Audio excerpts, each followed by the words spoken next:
صاف بنشینید، مثل کسی که سرشار از فراوانی و شایسته دریافت کردنه.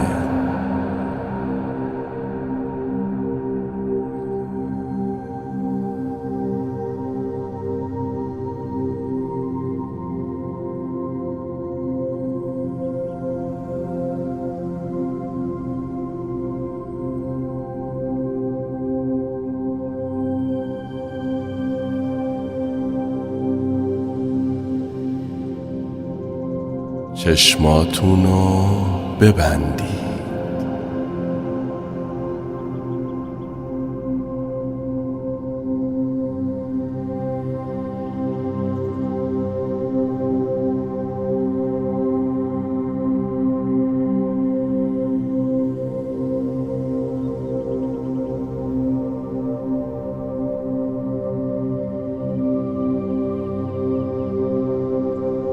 نفس بکشید و ریلکس کنید.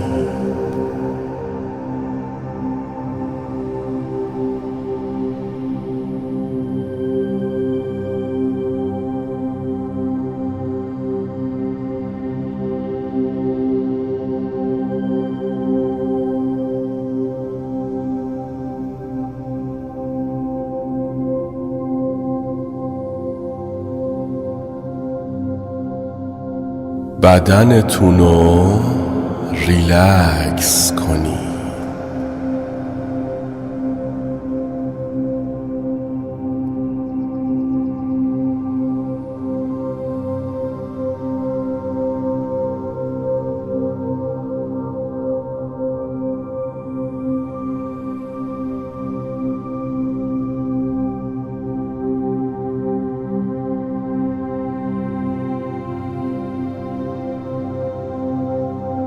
همه بدنتون رو حس کنید و ریلکسش کنید.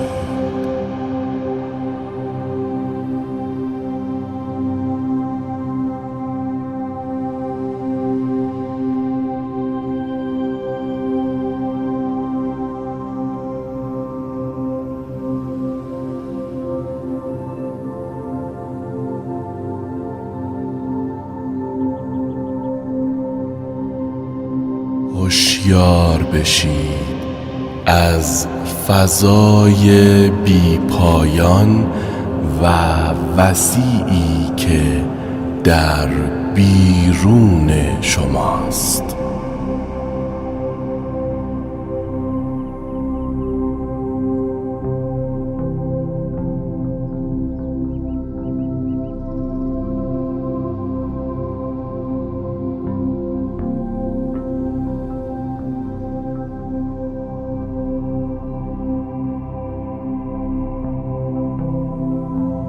ژرفای این سیاهی تا کجاست؟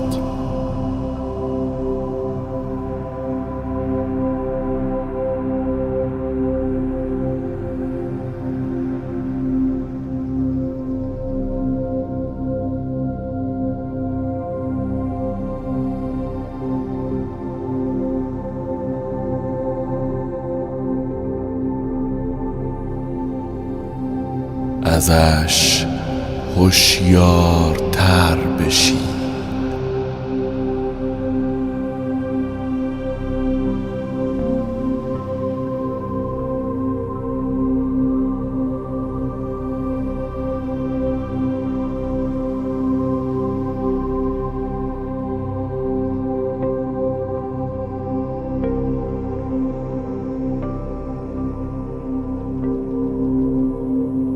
هوشیار بشید از این فضای بی نهایتی که در پشت سر شماست.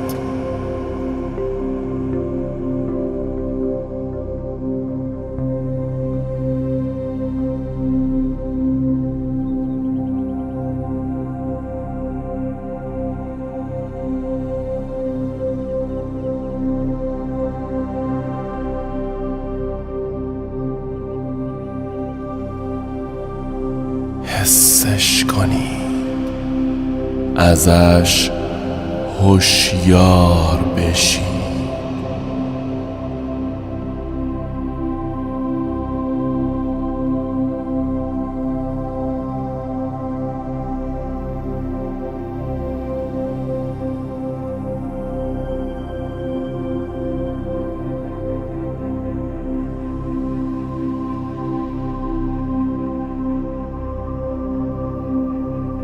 این فضای بی پایان که در پشت سر شماست تا کجا ادامه داره؟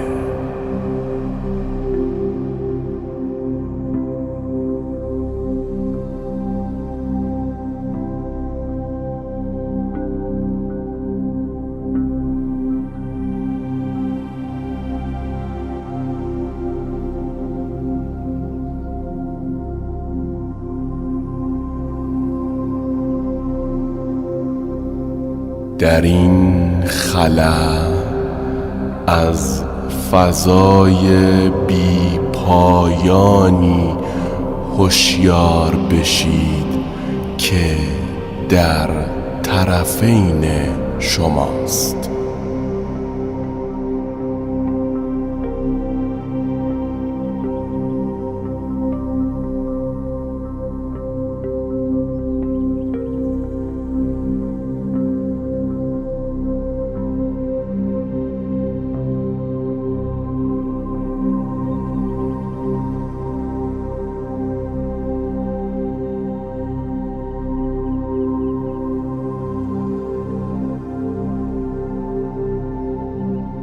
حسش کنید، ازش هوشیارتر بشید.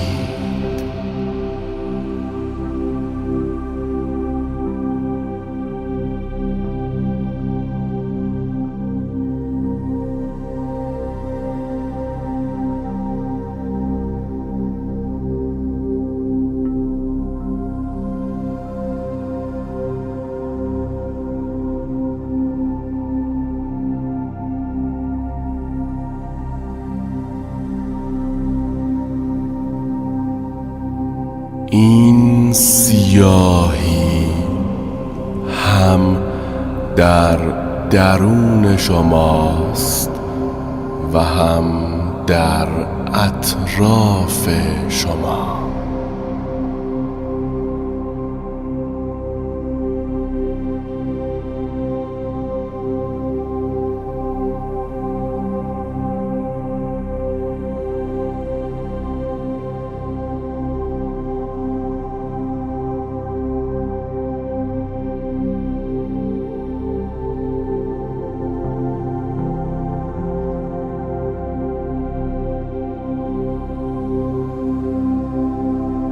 تبدیل بشید به این سیاهی و این خلا.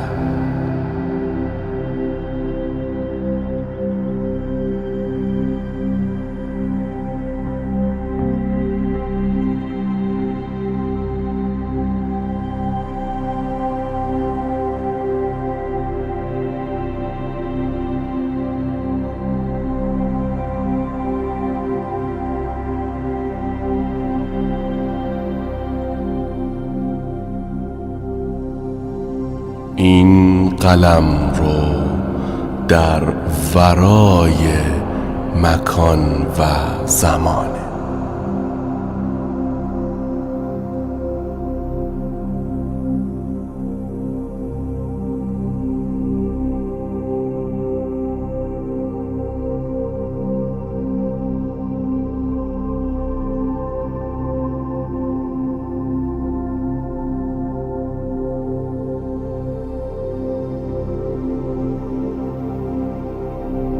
جایی که همه امکانها در اونجا وجود دارن.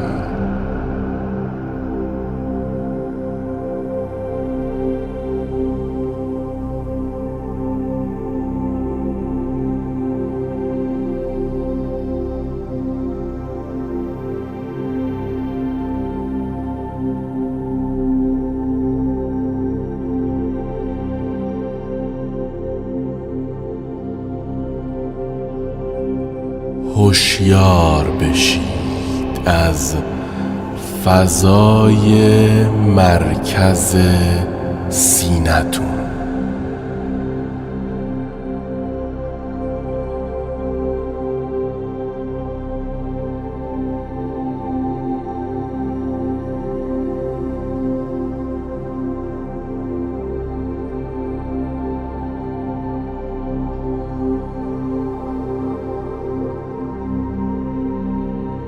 پیداش کنید، حسش کنید.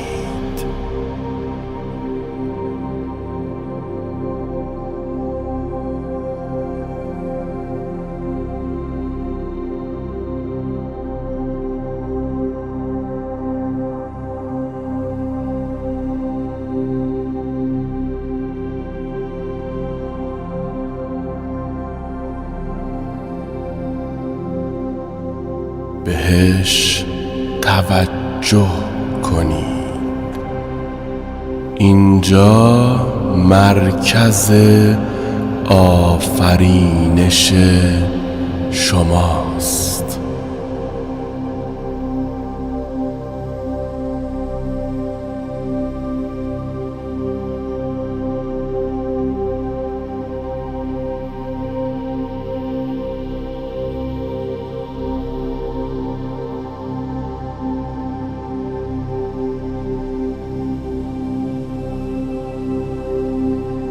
لحظه به لحظه همه حواستون رو بهش معطوف کنید.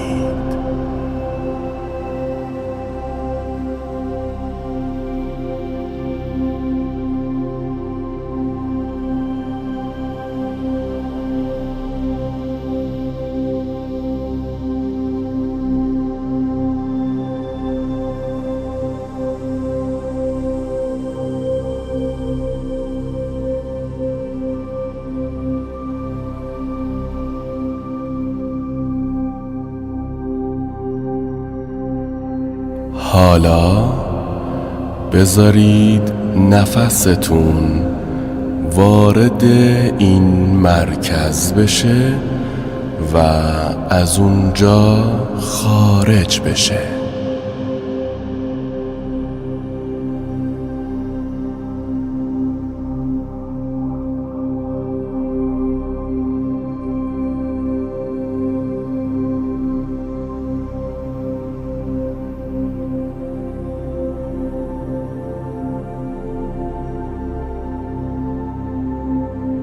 آهسته تر، عمیق تر ریلکس کنید و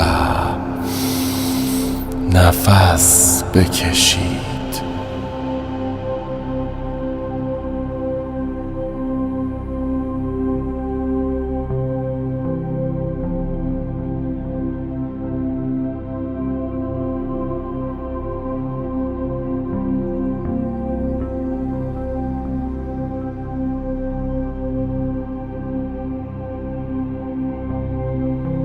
با قلبتون حس کنید و نفس بکشید.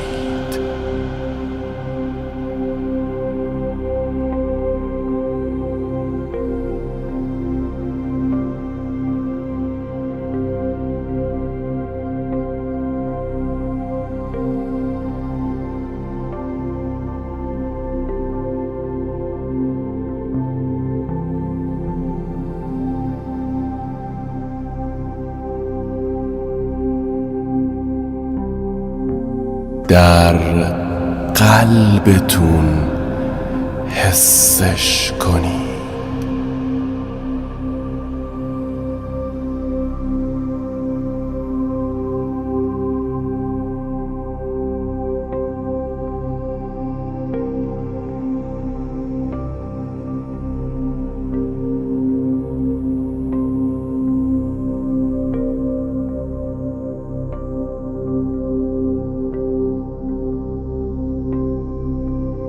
و حالا وقتشه که انرژیتونو بالا ببرید.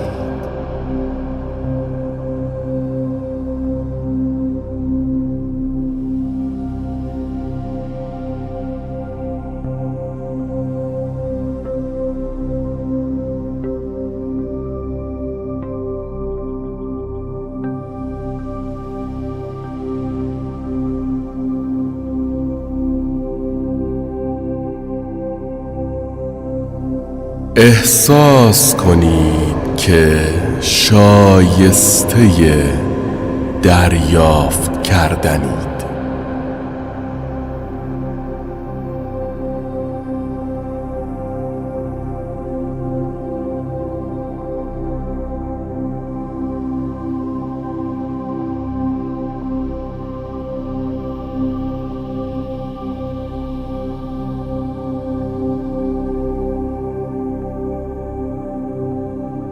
با قلبتون حسش کنید در این خلا.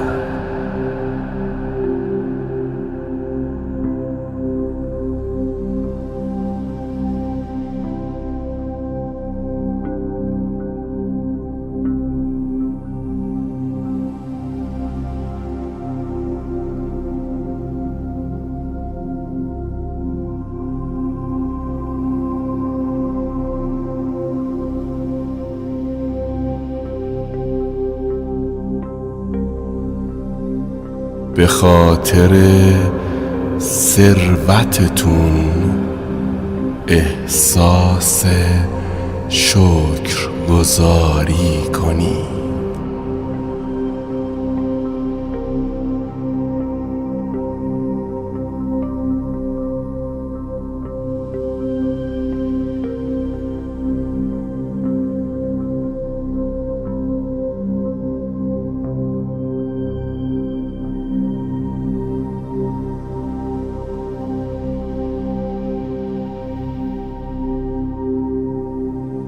از صمیم قلب حسش کنید در این سیاهی.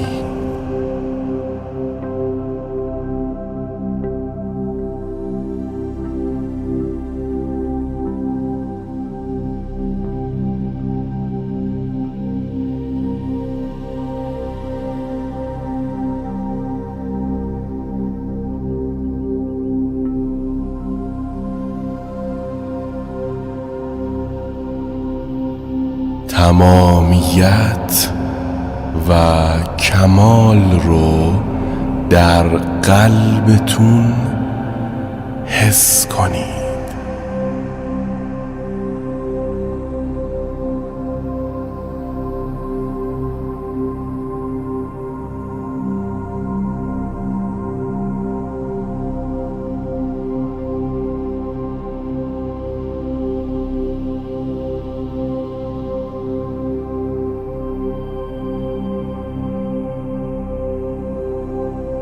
حسش کنید، ازش هوشیار بشید.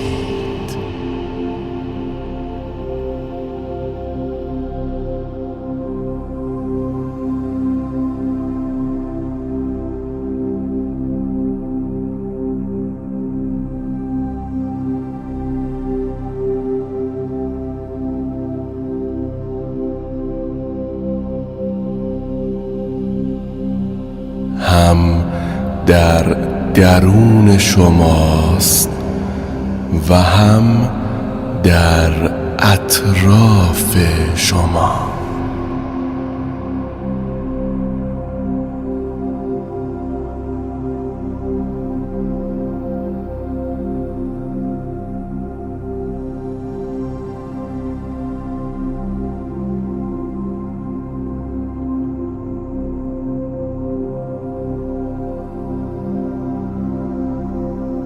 پیداش کنید، حسش کنید.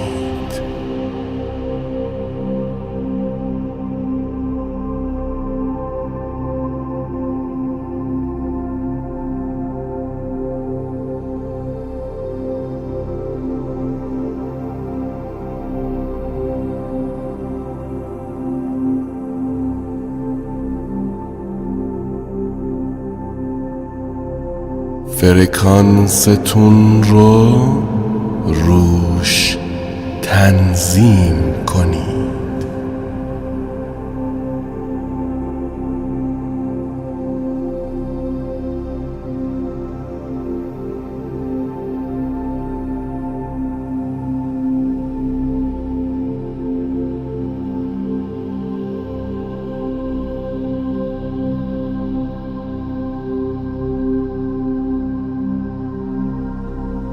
این خلأ رو با قلبتون حس کنید و این احساس رو به خاطر بسپارید.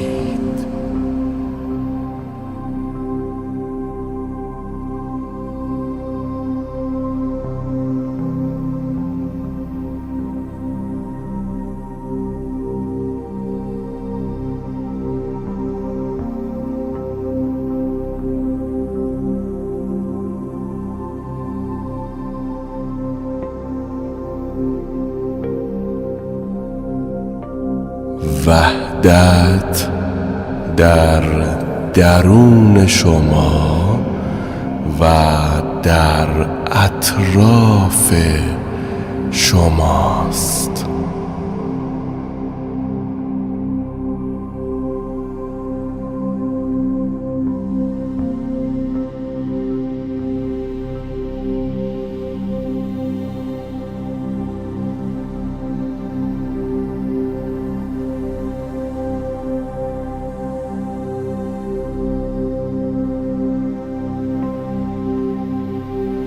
خودتون رو تنظیم کنید روی فرکانس فراوانی و آزادی.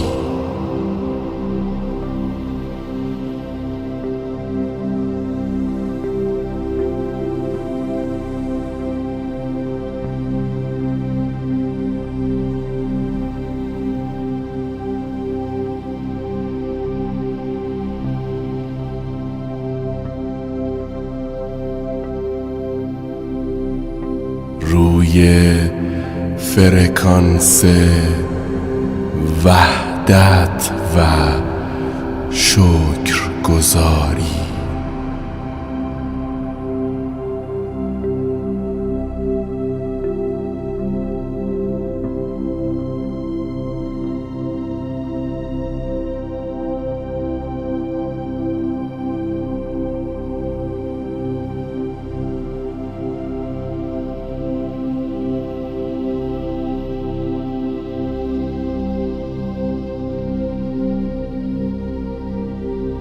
و روی فرکانس شایستگی دریافت کردن.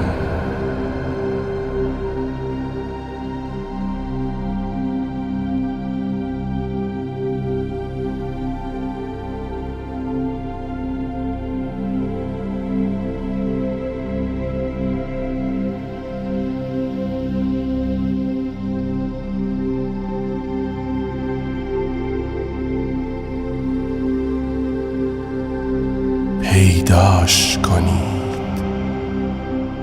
حسش کنید، ازش هوشیار بشید.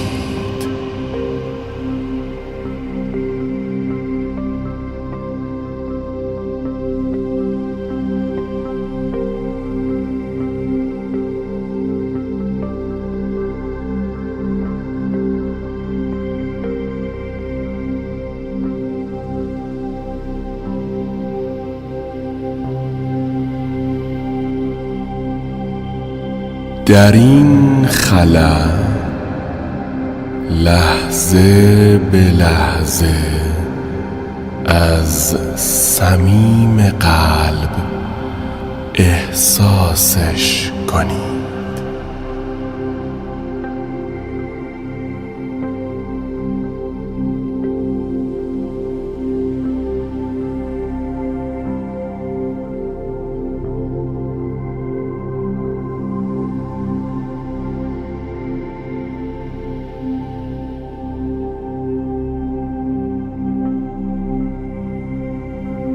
خودتون رو روی فرصت ها تنظیم کنید.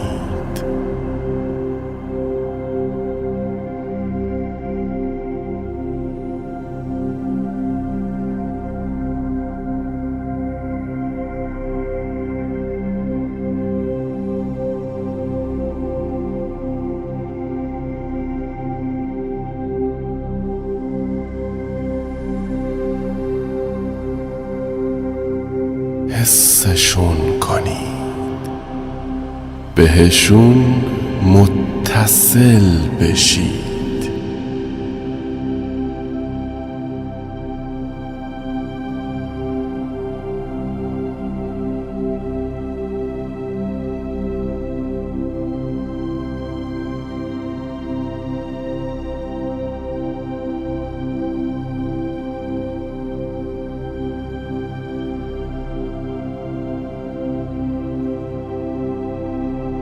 این احساس رو به خاطر بسپرید.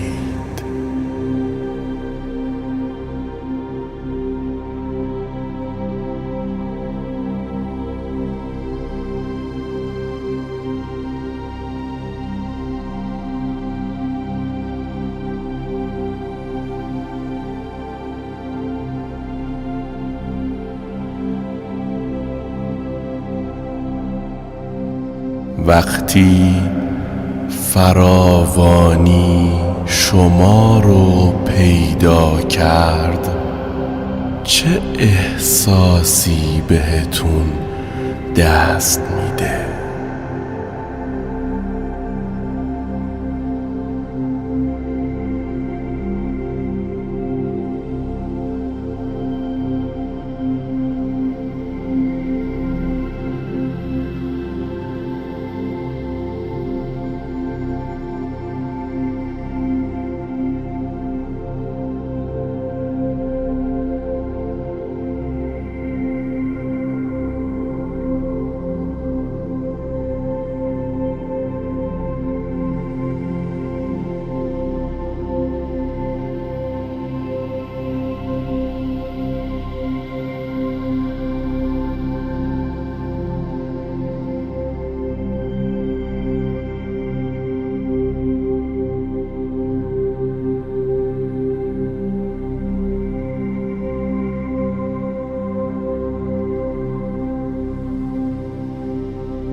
هم در درون شماست و هم در اطراف شما.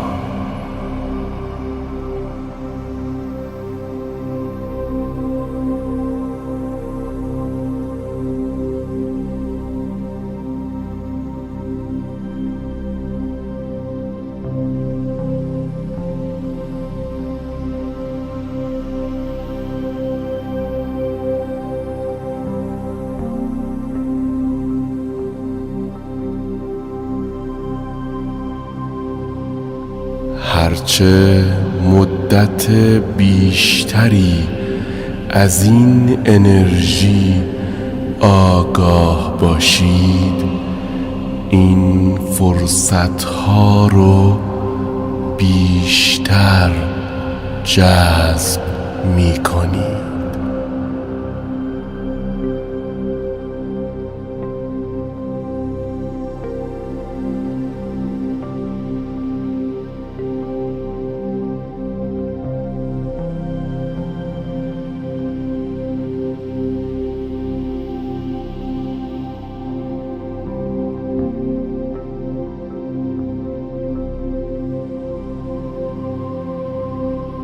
خودتون رو تنظیم کنید روی فرکانس امکانهایی که در درون و در اطراف شماست.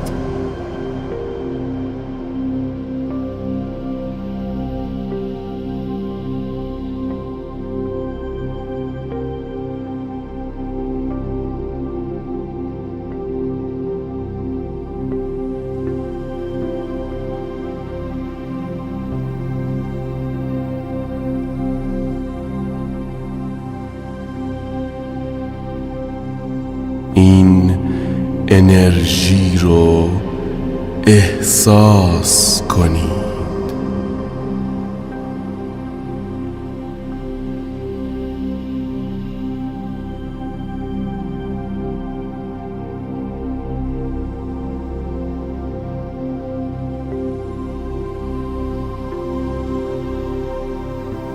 این انرژی رو تولید کنید.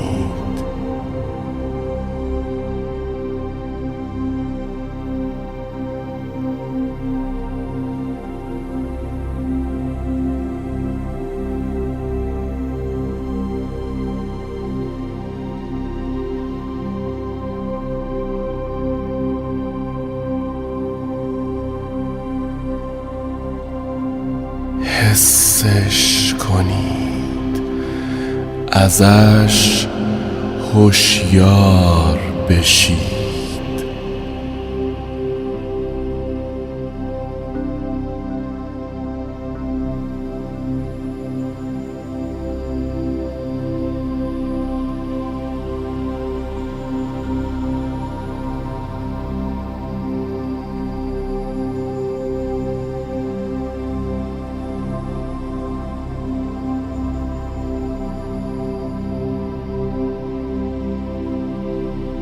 از درون این خلا خودتون رو روی انرژی آینده‌تون تنظیم کنید.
احساسش کنید، ازش هوشیار بشید.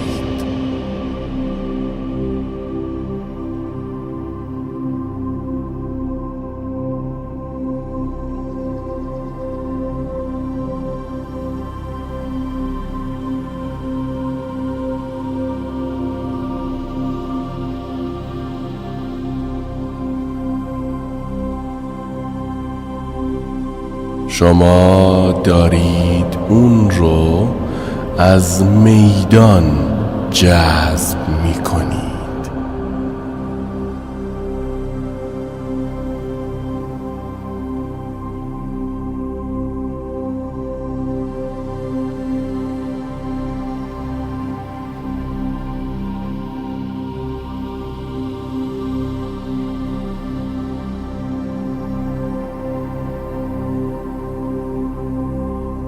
این احساس رو به خاطر بسپارید.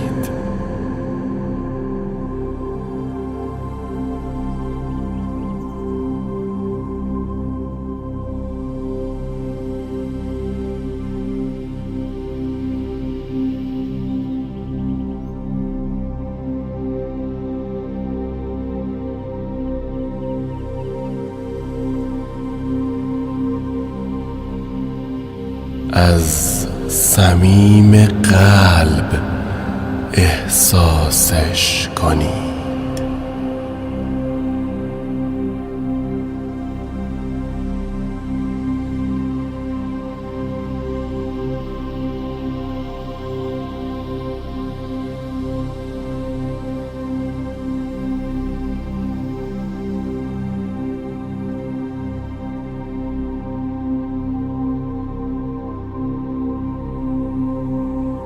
خودتون رو تسلیم هزاران راهی کنید که این آینده میتونه شما رو پیدا کنه.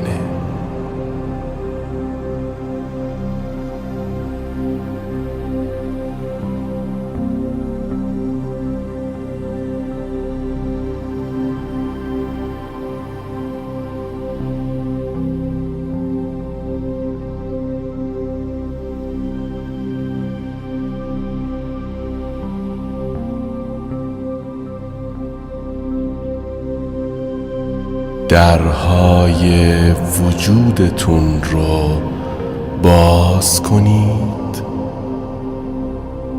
رها کنید، آزاد باشید.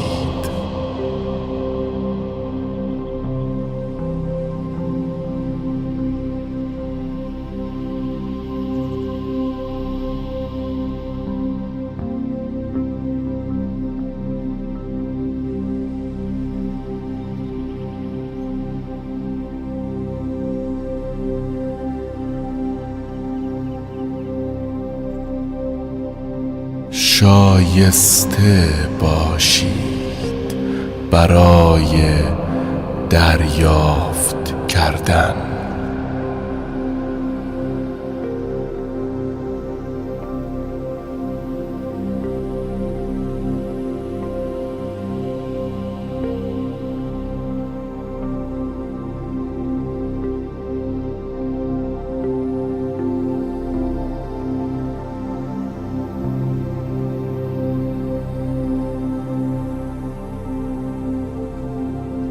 شکرگزار باشید تا دریافت کنید.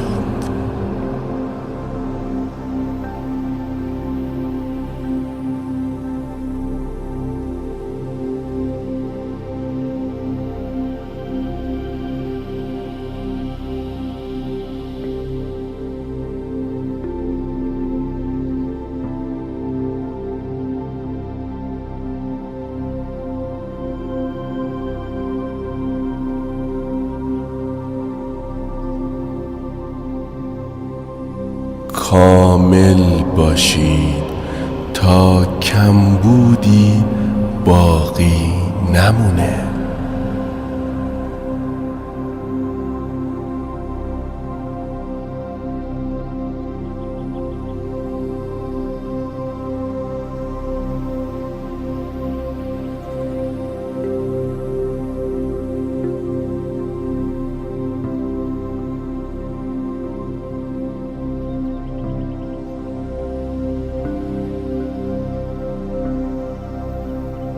این رو با قلبتون احساس کنید.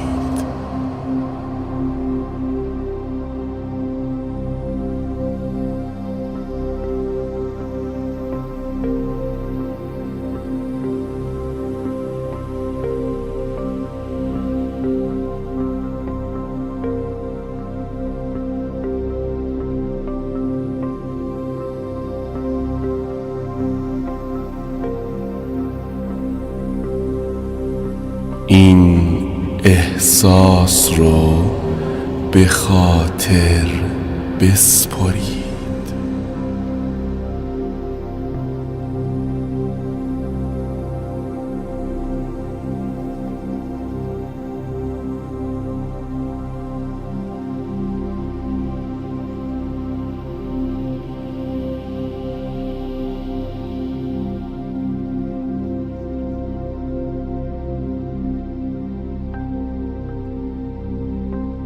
اگر بر حسب اتفاق به این فرکانس وصل شده باشیم و فراوانی تولید کرده باشیم، در این لحظه شایستگی داریم که یک نشونه بخوایم.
یک فرصت، یک همزمانی که کائنات با ما سخن بگه،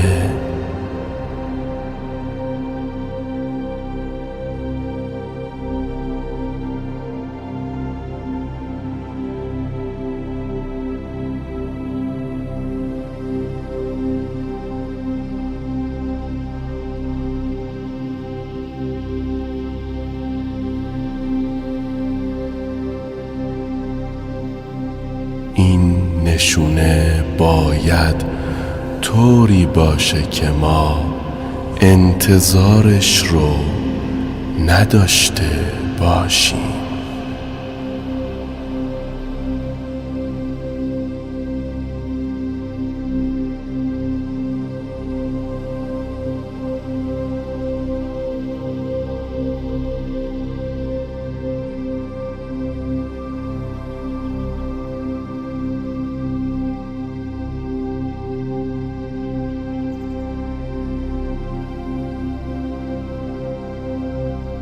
این نشونه باید ما رو شگفت زده کنه و شکی باقی نذاره که از دل همین لحظه و از دل پیوند ما با این انرژی و این قدرت نشأت گرفته.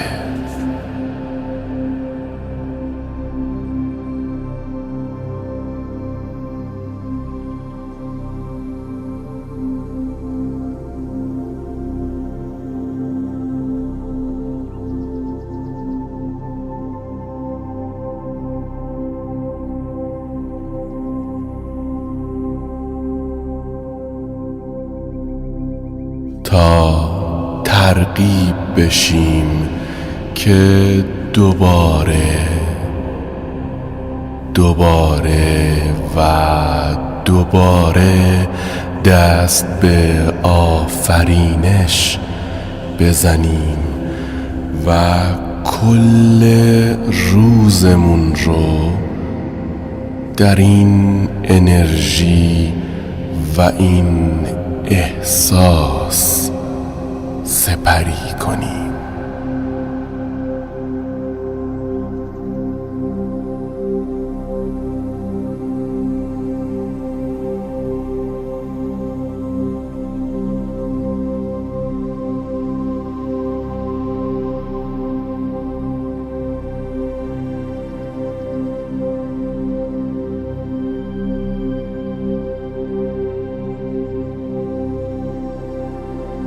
و هر بار که به این انرژی وصل میشیم فرصتهای بیشتری رو جذب کنیم.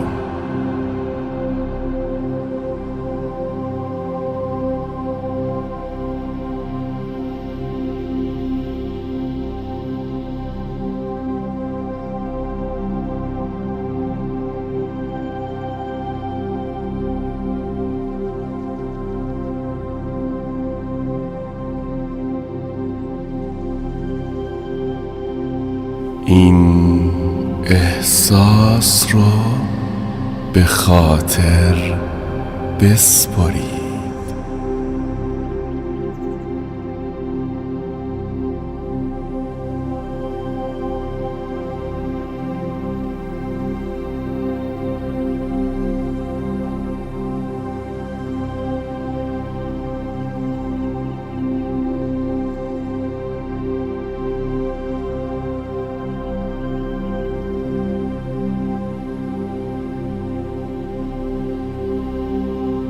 در این لحظه هر احساسی داشته باشید بهش تبدیل میشید.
احساسش کنید.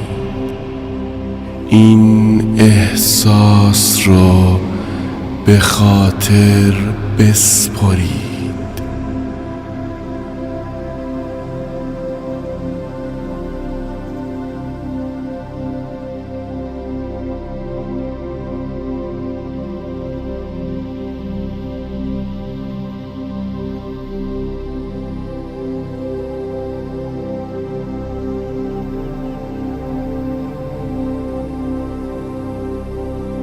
یادتون باشه که هدایا و عطایا به سمت شما جاری میشن.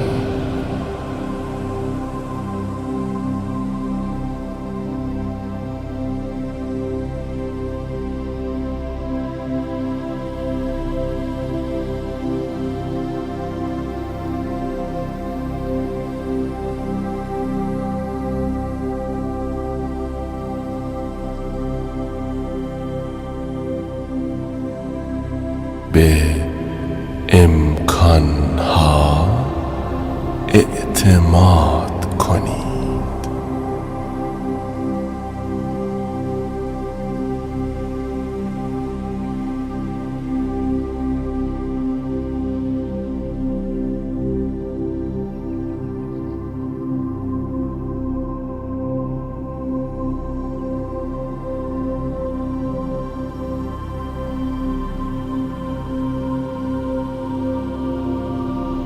میخواید وقتی چشماتونو باز کردید چه کسی باشید؟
این انرژی رو در طول روز همراه خودتون داشته باشید و به خاطر فرصت آفرینش شکرگزاری کنید.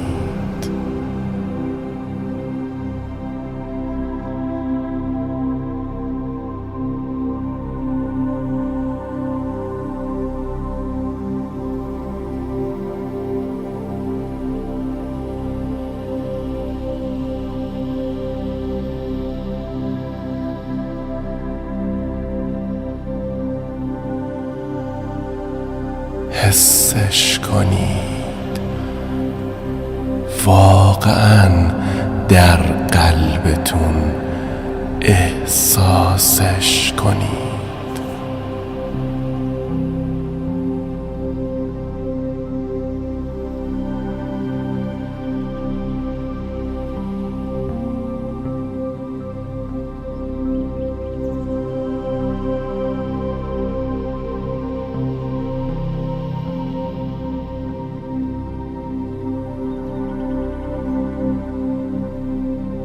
احساس کنید و دریافت کنید.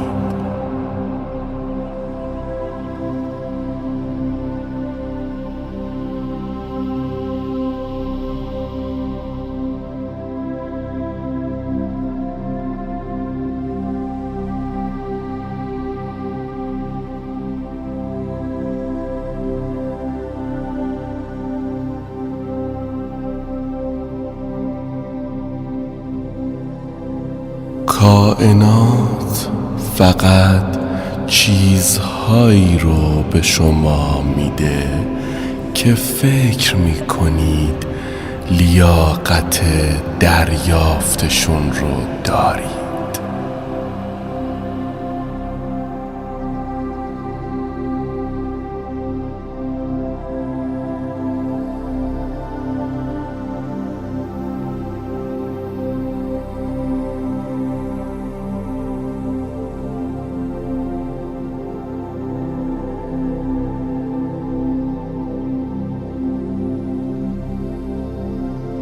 شایسته باشید، شایسته دریافت کردن.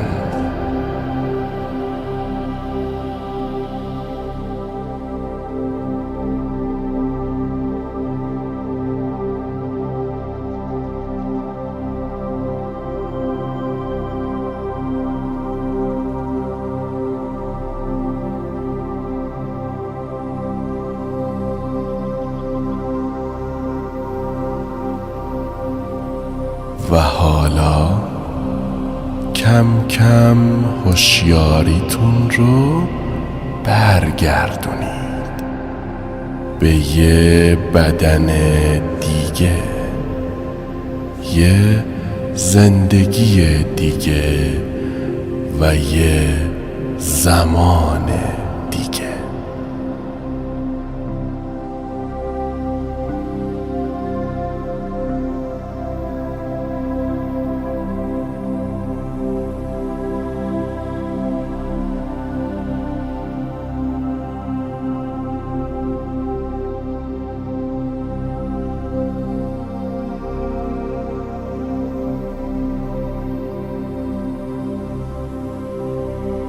هر موقع آماده بودید میتونید چشماتون رو باز کنید و برگردید به دنیای حواس، جایی که میتونید چیزهایی که خلق کردید رو تجربه کنید.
سلام، من قلبتم. صدامو میشنوی؟ احساسم میکنی؟ میدونم که خیلی وقت حرف نزدیم، اما گفتم شاید بخوای یه فرصت به خودت بدی و دوباره به من وصل شی. از این فرصت استفاده کن و در مورد شناختی که از خودت و جهان کسب کردی تجدید نظر کن. بالاخره این داستان زندگی توه، داستان من و تو، داستان همه ما و داستان این که هممون به همدیگه وصلیم. پس با من همراه شو تا سفر هیجان انگیز قلب، ذهن و روح رو آغاز کنیم. همراه هم بیا تا بفهمیم که چطور زندگی قدیممون رو کنار بذاریم و زندگی جدیدی رو شروع کنیم. از همین جا و از همین حالا.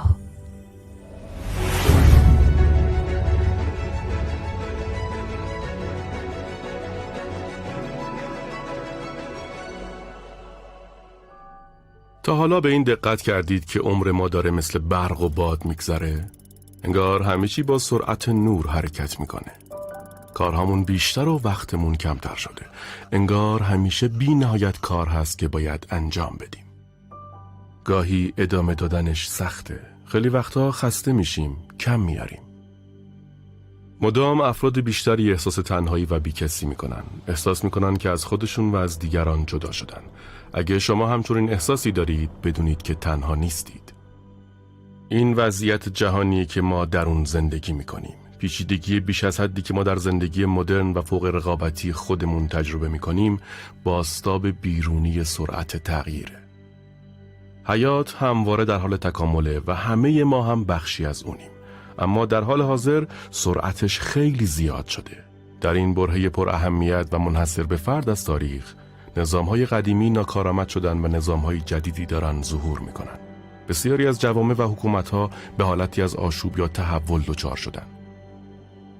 این وضعیت تکاملی زمان ماست. با این وجود حرکت دیگه‌ای هم آغاز شده. افراد زیادی با پیشینه‌ها، فرهنگ‌ها و حرفه‌های مختلف دارن انگیزه‌های تغییر مثبت رو در درون خودشون و در جهان احساس میکنن. نوعی شور درونی ایجاد شده. شهود درونی ما ترغیبمون میکنه که چشممون رو به روی امکانهای جدید باز کنیم و اشتیاقمون رو به رشد و شکوفایی ملاحظه کنیم. در عصر تغییر ما نباید منتظر توازن باشیم، بلکه باید توازن رو خلق کنیم و این فرصتیه برای قدرتمند شدن. یکی از مهمترین ابعاد تغییری که در حال ایجاده، کشف مجدد چیزیه که از همون اول جلوی چشممون بود اما اون رو نمیدیدیم. قلبمون. همراه این آشوب هوشیاری قلب محور و هوش قلبی جدیدی در حال ظهوره. پژوهشگران پی بردن که کلید کنترل سرعت تغییرات شخصی و سیاره‌ای و خلق تجربه جدیدی از زندگی، دسترسی پیدا کردن به هوش قلبه. به نظر من مهمترین کشف چند هزار سال گذشته کشف الکتریسیته میتونه باشه. درسته مردم از الکتریسیته خبر داشتن اما نمیدونستن چیه و باهاش چه کارایی میشه کرد. وقتی یاد گرفتن که الکتریسیته رو مهار کنن همه چیز عوض شد. سبک زندگی ما کاملا عوض شد و خیلی سریع اتفاق افتاد. دنیایی که امروزه میبینیم به خاطر الکتریسیته تغییر کرده. به نظرم میشه همینو در مورد قلب هم گفت. ما از قلب خبر داریم، خیلیامون در موردش حرف زدیم، نوشتیم، آواز خوندیم. همه وقتی به خودشون اشاره میکنن به قلبشون اشاره میکنن. پس از قلب خبر داریم. اما توانایی‌های واقعی قلب و هوشی که داره هنوز کشف نشده. البته این داره تغییر میکنه. اگه ما بتونیم قدرت و هوش واقعی قلب رو در دست بگیریم، همه چیز برامون عوض میشه. فکر کردنمون، احساسمون، کارای روزمره‌مون، ارتباط ما با همدیگه، همه اینا به سرعت تغییر میکنه. همونطور که الکتریسیته دنیای بیرون رو عوض کرد، قلب دنیای درون رو عوض میکنه. در این برنامه با یادگیری تکنیک‌های ساده، دیدن مثال‌های واقعی و شنیدن نظر متخصصان، شما این فرصت رو پیدا می‌کنید که هوش قلبتون رو تجربه کنید و از نظر جسمی، عاطفی و معنوی ازش کمک بگیرید. و به صورت عملی یاد خواهید گرفت که به قلبتون وصل بشین تا استرس زندگی روزانتون کمتر بشه و آسونتر با چالش ها مواجه بشید و بیشتر به کسی تبدیل بشید که واقعا هستید. در این سفر همراه من بیایید تا از فرسودگی به تازگی، از جدایی به ارتباط و از ذهن به قلب و بعدش به روح برسید. بهترین خویشتن خودتون رو کشف کنید. وقتشه دوباره باهاش آشنا بشید. وقتشه با هم بسازیم و به تفاهم برسیم. عصر قلب فرا رسیده.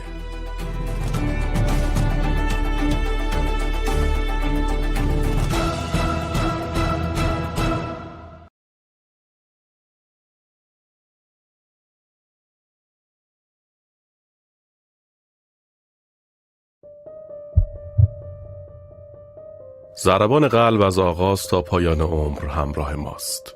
اما بیشترمون فکر میکنیم که قلب فقط یک عضله 300 گرمیه که خون رو پمپاژ میکنه و تا زمان مرگ اون رو در گردش نگه میداره. از نقطه نظر زیست شناسی، راندمان قلب شگفت انگیزه. اگه مراقب سلامتیمون باشیم، قلب میتونه به مدت 100 سال بیوقفه کار کنه بدون اینکه نیازی به مراقبت و نظافت یا تعمیر و تعویض پیدا کنه. اما قلب همه انسان‌ها بعد دیگه‌ای هم داره، بعدی بسیار ژرف‌تر.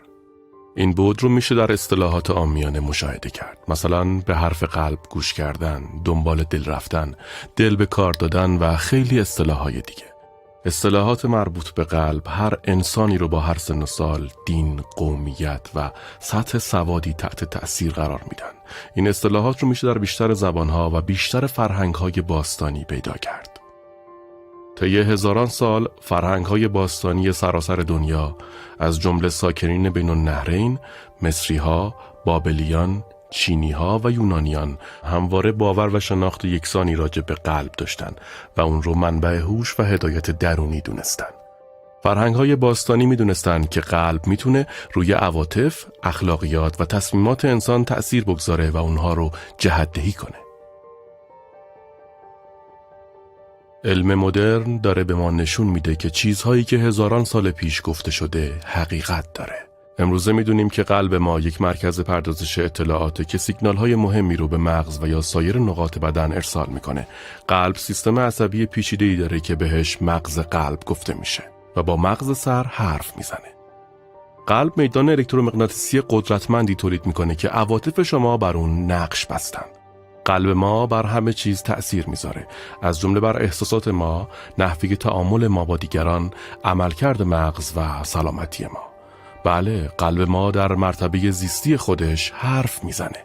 سوال اینه که آیا ما گوش میکنیم؟ هوش قلب فقط فیزیکی نیست، بلکه برخی از والاترین ویژگی‌های انسانی ما رو در بر میگیره. برخی از والاترین احساساتی که ما تجربه میکنیم به قلب مربوط میشن. عواطفی مثل شکرگزاری، شفقت، عشق، مهربانی، صبوری و عطوفت. خاصیت متحول کننده این عواطف ریشه در قلب انرژیایی یا معنوی ما داره که روی اطلاعات قلب فیزیکیمون تأثیر میذاره. همچنین قلب با منبع ژرف‌تری از حکمت ارتباط داره، نوعی ذکاوت شهودی که الگوهای فکری خطی و منطق عادی ما رو دور میزنه. این رو اغلب صدای قلب مینامن و معروفه به اینکه انتخاب‌ها و مسیرهای بسیار بهتری پیش روی ما قرار میده. شهود قلب ما صدای خود حقیقی و اصیل ماست. اگه با این بخش از خودمون وارد ارتباط بشیم، میتونیم از محدودیت هامون عبور کنیم و دستاوردهای شگفت انگیزی داشته باشیم. معمولاً ویژگی‌های قلب با توجه به عواطفی که احساس می‌کنیم بررسی میشه. عشق، دلسوزی، مهربونی، قدر شناسی و اینجور عواطف معمولاً به قلب مربوط میشن. اما عواطف دیگه‌ای هم هست مثل شرافت، وقار، عزت، شجاعت، عطوفت، صبر. همه اینا جز ویژگی‌های قلب هستن. و وقتی این ویژگی‌ها رو بروز میدیم، زندگی جور دیگه‌ای رفتار میکنه. بازخورد متفاوتی بهمون میده. اگه این ویژگی‌ها رو در تعاملات روزانمون نشون بدیم، زندگی پاداش کاملا متفاوتی بهمون میده. برای من قوی ترین ویژگی قلب خود عشقه. یه رنگین کمان رو در نظر بگیرید. عشق همه رنگای این رنگین کمونه. میتونید همه ویژگی های قلب رو در بین این رنگ ها پیدا کنید. مثلا شفقت، عطوفت که احساس قدرتمندیه، چون هم به شما کمک میکنه از استرسا رها بشید و هم به دیگران کمک میکنه که بیان بالا. احساسات ما معمولاً تحت کنترلمونن. اگه یاد بگیریم به ویژگی‌های قلبیمون وصل بشیم، حمایتشون کنیم، قلب سیگنالای متفاوتی به مغز میده که نگرشمون رو تغییر میده. در موقعیت‌های مختلف انتخابای پیش روی ما میذاره که برای همه بهتره. عواطفی که ما تجربه می‌کنیم، مثلا عطوفت، قدرشناسی و شکرگزاری، انقدر خوبن که قلب سیگنال کاملا متفاوتی به مغز میده. نسبت به زمانی که استرس داریم یا احساس بیقراری، ناراحتی یا نگرانی داریم. در بین نظامی‌ها چیزایی مثل شجاعت، شرافت، عزت، ویژگی‌های قلبی تعالی بخشن، یا در کادر درمان، عطوفت، شفقت و مهربانی ویژگی‌هایی هستن که سرشت آدمو متعالی میکنن. کافیه ببینیم چی برامون معنی داره. کم کم داریم از نظر علمی درک میکنیم که این عواطف متعالی که مربوط به قلب هستن واقعاً روی ضربان قلب و سیگنال‌های عصبی که به مغز میده تأثیر میذارن. به نظرم خیلی مهمه اینو درک کنیم که منظور از قلب خیلی چیزاست. هم منظورمون شهوده، هم منظورمون قلب فیزیکیه، اما منظورمون این دسته از ویژگی‌های قلب هم هست که به ما اون شکوه و جلالی رو میدن که میتونم بگم هممون لایقشیم.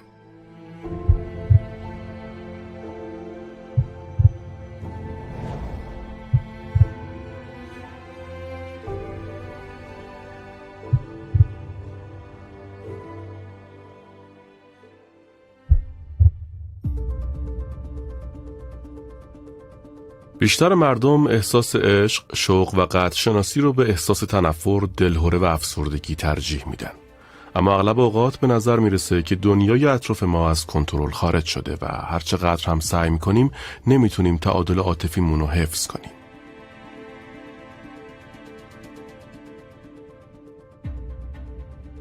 متاسفانه تا وقتی ویژگی‌های قلبیمون رو فعال نکردیم، زندگیمون ممکنه مدام رو به تاریکی بره.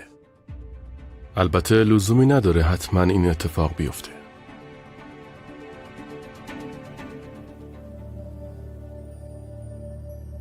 بیایید همین حالا با انجام تنفس قلب محور به قلبمون وصل بشیم.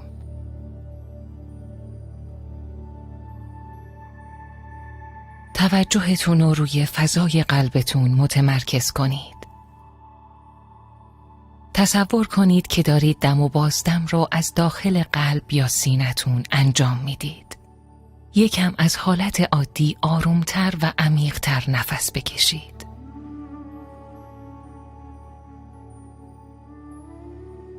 احساس کنید که انرژی موجود در سرتون به سمت قلبتون جاری میشه.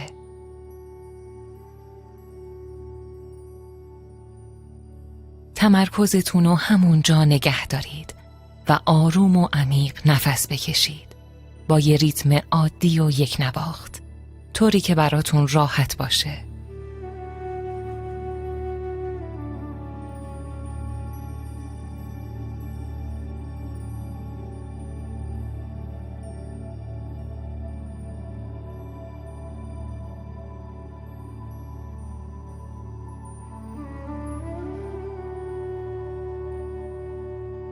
این کار فرصتهای زیادی به من داده تا انتخابای متفاوتی داشته باشم، خصوصاً در برخورد با نوجوانا.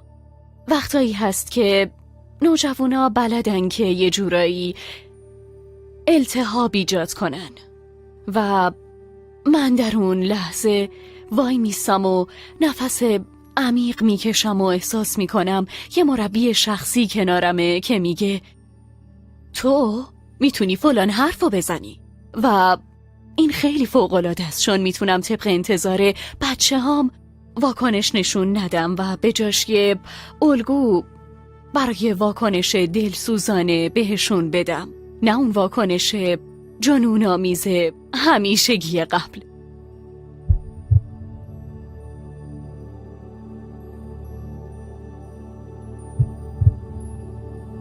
چه احساسی دارید؟ شاید یکم بیشتر از قبل احساس آرامش رو تعادل کنید. این تمرین ساده تمرکز روی قلب قدم اول رابطه جدیدیه که میخوایم با قلبمون داشته باشیم. تازه اول راهیم.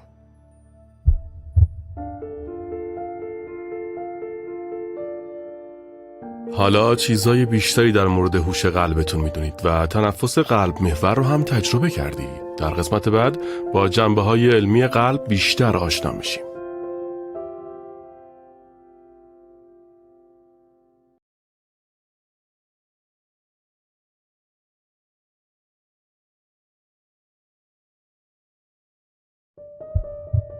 قلب زیستی شما بیشتر از اون چه تصور میکنید کار انجام میده.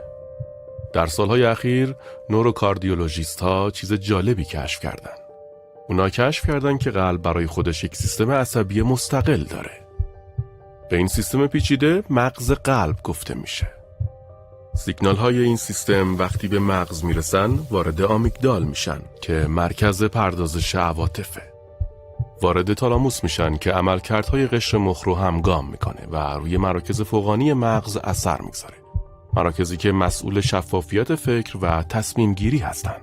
مغز هم سیگنال هایی به قلب ارسال میکنه که عمدتاً برای افزایش یا کاهش ضربان قلب هستن. اما اگه نقل و انتقال اطلاعات رو در بدن بررسی کنیم میبینیم که اطلاعاتی که قلب به مغز ارسال میکنه خیلی بیشتر از اطلاعاتی که ازش دریافت میکنه. کارکرد مغز وابستگی شدیدی به این اطلاعات داره. قلب و مغز پیوسته در ارتباطن. اما در خلال این رابطه قلب بیشتر حرف میزنه. یک واقعیت علمی جالب دیگه در مورد قلب اینه که قلب یک اندام الکتریکیه و با اختلاف قوی ترین منبع بیوالکتریسیته ریتمیک محسوب میشه. این انرژی وارد یکایک سلولهای بدن میشه. انرژی الکتریکی قلب شما اون قدری هست که میتونه یک میدان مغناطیسی 360 درجه در اطراف بدنتون ایجاد کنه. میدانی که از پوستتون عبور میکنه و وارد فضا میشه و از فاصله حدوداً 1 متر قابل اندازه‌گیریه. میدانهای مغناطیسی حاوی اطلاعاتن. ما عواطفمون رو روی میدان مغناطیسیمون سوار میکنیم. مسئله جالبتر اینه که وقتی میدانهای مغناطیسی وارد ارتباط میشن اطلاعات مبادله میکنن.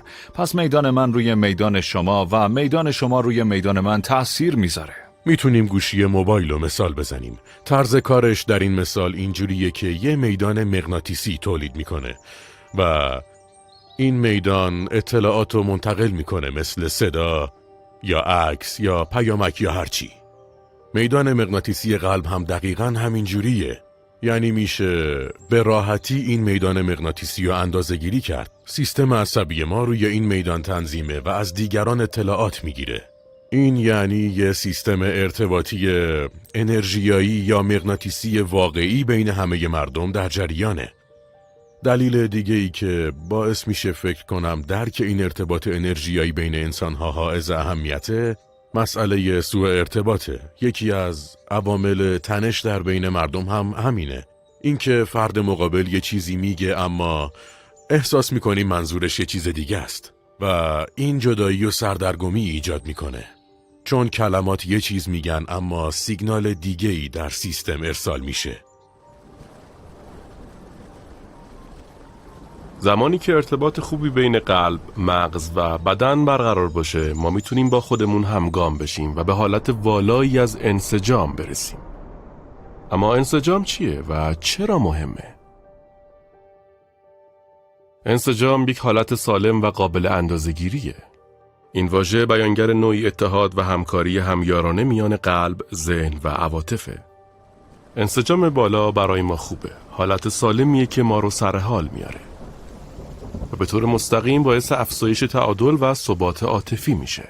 درهای شهود رو باز میکنه و کارکردهای ذهن رو تقویت میکنه. مثلا توانایی تمرکز، شفافیت ذهنی، تفکر با نگرش کلی‌تر، حافظه، بهبود زمان واکنش و هماهنگی. انسجام اغلب اوقات در اثر تلنگر ناشی از یک تجربه ایجاد میشه. تجربه عواطف حیات بخش و متعالی، از جمله همون عواطفی که از دیرباز به قلب ربط داده شدن. مثلا عشق، شفقت، مهربانی، شکرگزاری و عطوفت. انسجام به ما کمک میکنه که میزان بیشتری از همین عواطف رو ایجاد کنیم. برای اندازه‌گیری انسجام از فناوری استفاده میشه که تغییرات الگوهای تپش قلب رو در تک تک ضربان‌های قلب اندازه‌گیری میکنه. مثل نرم افزار آموزش تعادل درونی هارتمس. این تحلیل تغییرپذیری ضربان قلبه و تغییرات طبیعی ریتم قلب رو در بین ضربان‌ها اندازه‌گیری میکنه. این یکی از روش‌های مهم بررسی سلامت انسانه. انسجام واژه گسترده‌ایه چون چیزهای زیادی رو در بر میگیره، مثل همگامسازی، همفاز کردن و خیلی لغات دیگه در علم فیزیک.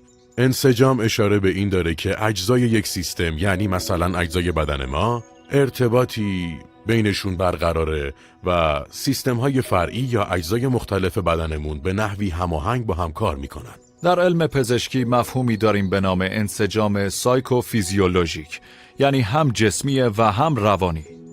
از نظر فیزیکی وقتی انسجام میره بالا، همه سیستم‌های مهم بدن با الگوی ریتمیک منظم قلب همگام میشن. چیزایی مثل تنفس، گوارش، سیستم ایمنی، عملکرد هورمون‌ها و کارکرد مغز با هم همگام میشن که این حالت بسیار سالمیه.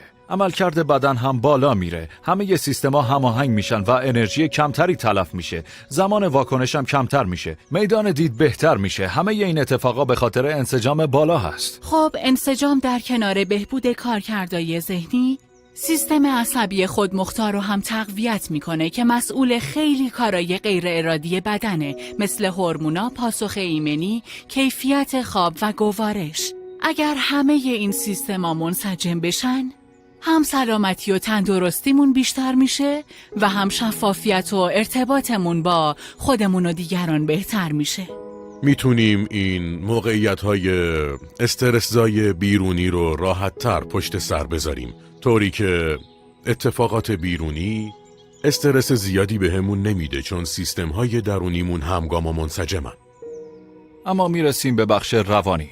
انسجام زمانی ایجاد میشه که ما عواطف حیات بخش و متعالی رو تجربه کنیم. دقیقاً مثل صفات قلب. اگه قدر شناس باشیم انسجام بیشتر میشه. اگه به جای قضاوت برای بقیه دلسوزی کنم، انسجامم بیشتر میشه. انسجام حالت ارتعاشی طبیعی بدنه و عشق، عطوفت و بقیه صفات قلبی سوخت این سیستمن که این حالت رو ایجاد میکنن. عواطف تنش‌زا باعث بروز آشفتگی در الگوی تغییرپذیری ضربان قلب میشن و انسجام رو کاهش میدن. ریتم نامنسجم قلب که در اثر واکنش‌های عاطفی ما ایجاد میشه، برخی از قابلیت‌های تفکر پیشرفته ما رو خاموش میکنه. این باعث میشه قوه قضاوت ما مخدوش بشه و نتونیم انتخاب‌های خوبی انجام بدیم. اگه به صورت مستمر عواطف حیات بخش رو تجربه کنیم، الگوی منظم و یک دستی در ما ایجاد میشه که نشانه انسجام بالاست.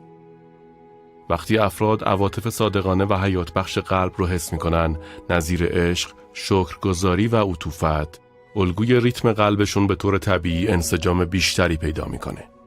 این ریتم منسجم سیگنال هایی به مغزمون ارسال میکنه که توانایی های فکری پیشرفته ما رو فعال میکنن. باهوشتر میشیم.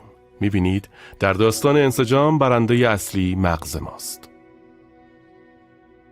اگه فقط چند دقیقه قلبمون رو منسجم کنیم، ارتعاشمون میره بالا و به این ترتیب شهود ما این امکان رو پیدا میکنه که روی نگرش و انتخاب هامون اثر بذاره. لازم نیست با انسجام کامل این طرف و اون طرف برید. اثر انتقال یا کریوور به شما انسجام کافی میده تا تعادل و آرامش عاطفیتون رو در فعالیت‌های روزمره‌تون حفظ کنید. در طول روز هر موقع انرژیتون کم شد، میتونید خودتون رو با تکنیک انسجام قلبی سر حال بیارید. به واسطه این تجربه شما یاد میگیرید که چطور از عدم انسجام به انسجام برسید و به سلامتی، شفافیت ذهن و حس خوب دست پیدا کنید. اونقدرها که فکر میکنید سخت نیست. در قسمت بعد تکنیک ساده‌ای به شما آموزش میدم تا بتونید در هر مکان و زمانی این تغییر رو ایجاد کنید.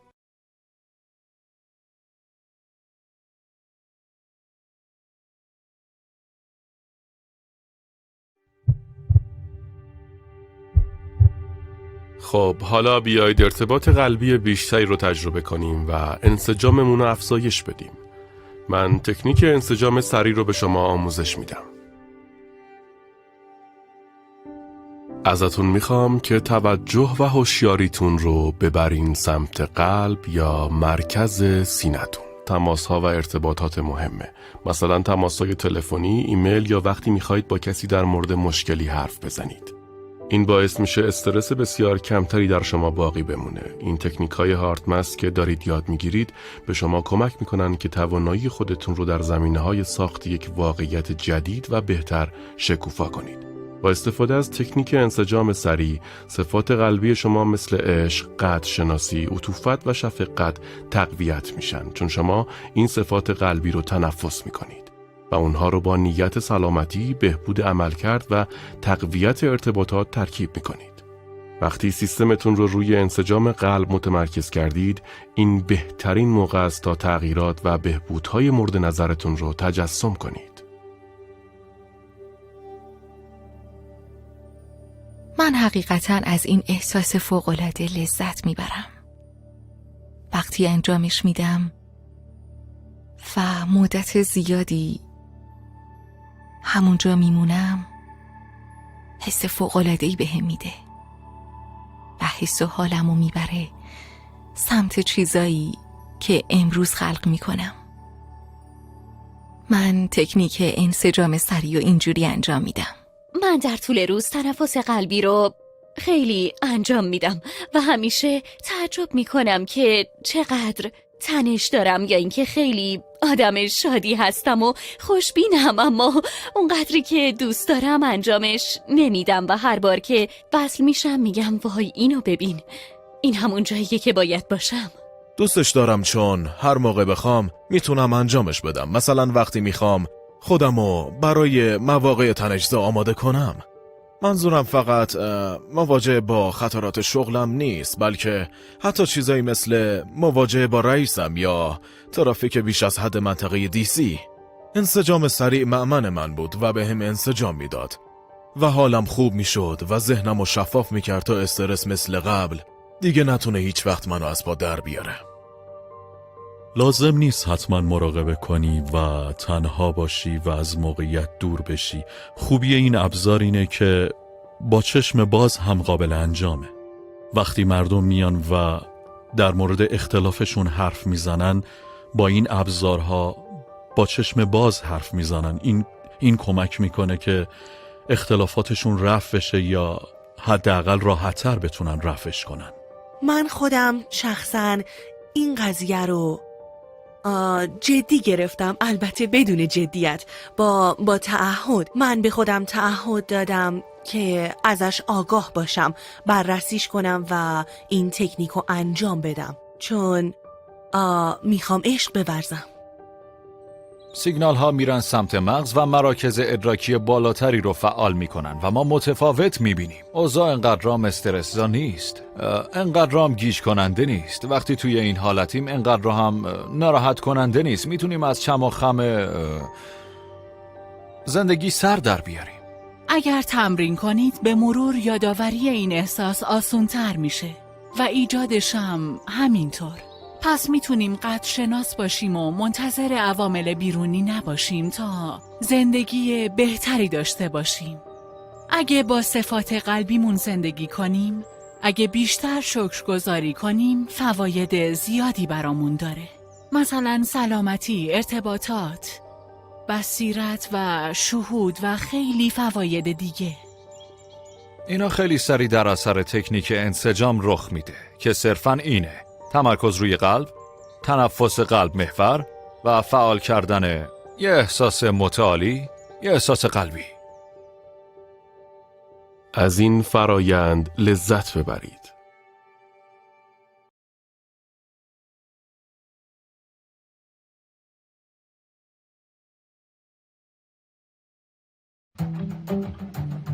زندگی روزمره ما خیلی بیشتر از اونچه فکر میکنیم تحت سلطه عواطفه. برای مثال تصور کنید که به یک کشور ناشناخته و بیگانه سفر میکنید. چی میشه اگه در این سفر هیجان انگیز نتونید شور و هیجان رو احساس کنید، یا اگه کنار خانواده و دوستان صمیمیتون باشید اما عشق و محبت رو احساس نکنید؟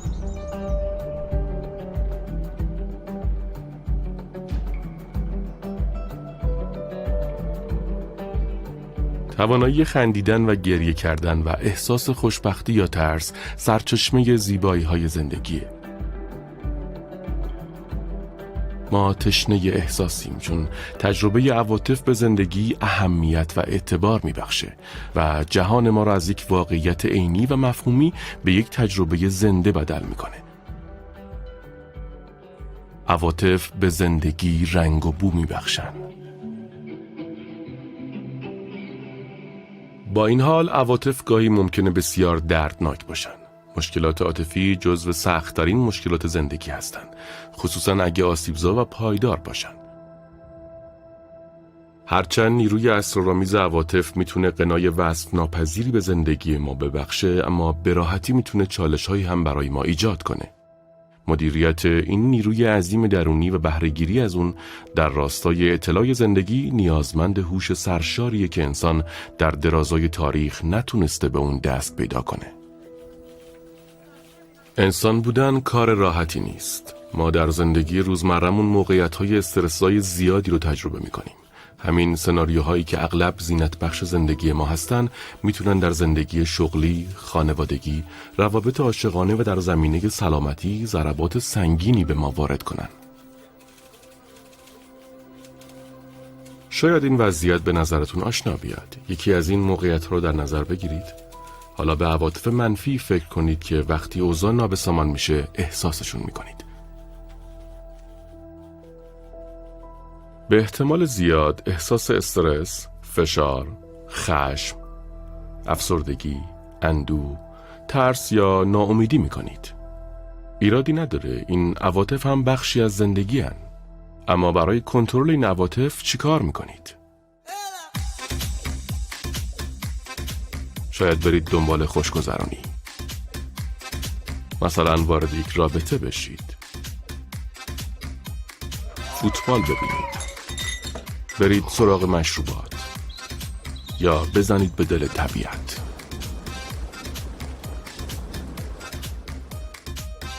یا موسیقی گوش کنید.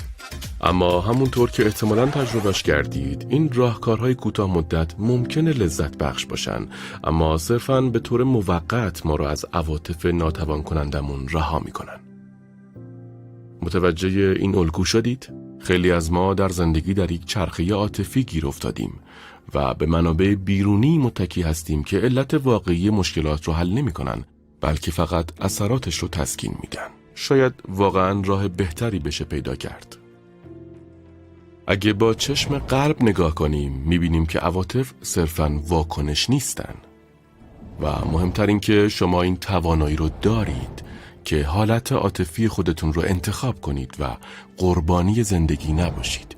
هیچ یک از عواطف ما غلط یا بد نیستن، همشون بخشی از زندگی هن، اما روشنه که بعضی از این عواطف مفرح ذاتن و کیفیت زندگی رو بالا میبرن. اما برخی از اونها ما رو فرسوده میکنن و سرزندگی و لذت رو از ما میگیرن. بدن شما تفاوت این دو رو میدونه. هر بار که عواطف شما تغییر میکنه، مثلا شادیتون به اندوه، خشمتون به آرامش و عشقتون به اضطراب تبدیل میشه، بلافاصله دست کم 1400 تغییر بیوشیمیایی در بدن شما رخ میده. این تغییرات هورمونی چندان گذرا نیستن و تا ساعتها روی بدن شما تأثیر میذارن. عواطف فرساینده باعث میشن مقادیر زیادی از هورمون‌های استرس وارد بدن شما بشه. مثلا مقدار زیادی کورتیزول و آدرنالین که برای سلامتی مضره. در نقطه مقابل وقتی عواطف قلبی نشاط‌آور رو تجربه میکنید، بدنتون هورمون‌های بازسازنده تولید میکنه، مثلا هورمون ضد پیری یا DHEA و هورمون عشق یا اکسیتوسین. عواطف نشاط بخش ترمیم پذیری ما رو بیشتر میکنن، اما تجمع استرس باعث آشفتگی سیستم عصبی و تحلیل رفتن انرژی ما میشه، در حالی که عواطف و نگرش های نشاط آور باتری درونی ما رو شارژ میکنن. ما میتونیم با فعال کردن نیروی قلبمون از فرسایش به سمت تجدید قوا حرکت کنیم. همونطور که میدونید عواطف نقش مهمی در افکار و رفتارهای شما دارن و روی سلامتی و طول عمر شما تأثیر میذارن. عواطف مثل آب و هوای عالم درونن. درک ما رو از واقعیت شکل میدن و روی تصمیمات ما تأثیر میذارن، هم در کوتاه مدت و هم در دراز مدت. مثلا اینکه برای صبحانه چی بخوریم یا اینکه در انتخابات به چه کاندیدی رأی بدیم. اگه از قدرت عواطف در زندگی روزمره‌مون آگاه باشیم، میتونیم بهتر اونها رو کنترل کنیم. عواطف چیزهای زیادی در مورد خودمون به ما یاد میدن. گاهی کمکمون میکنن و گاهی سد راهمون میشن. شاید به نظر بیاد که ما چاره و انتخابی نداریم، اما اینطور نیست. کار آسونی نیست، اما به مرور با تمرین همونطور که متوجه شدید، تجربه عواطف سمت راست بسیار لذت بخشتر، سالمتر و مفیدتر از سمت چپه. از خودتون بپرسید من چقدر با عواطف سمت راست و چقدر با سمت چپ زندگی میکنم؟ چه الگوهایی در رابطه با تجربه عواطفتون مشاهده میکنید؟ به این فکر کنید که زندگیتون چجوری میشد اگه بیشتر اوقات عواطف بازسازنده رو تجربه میکردید. زندگی از هزاران لحظه تشکیل شده. اگه لحظات بیشتری رو در سمت راست گزارش هواشناسی درونیتون سپری کنید، زندگیتون چجوری میشه؟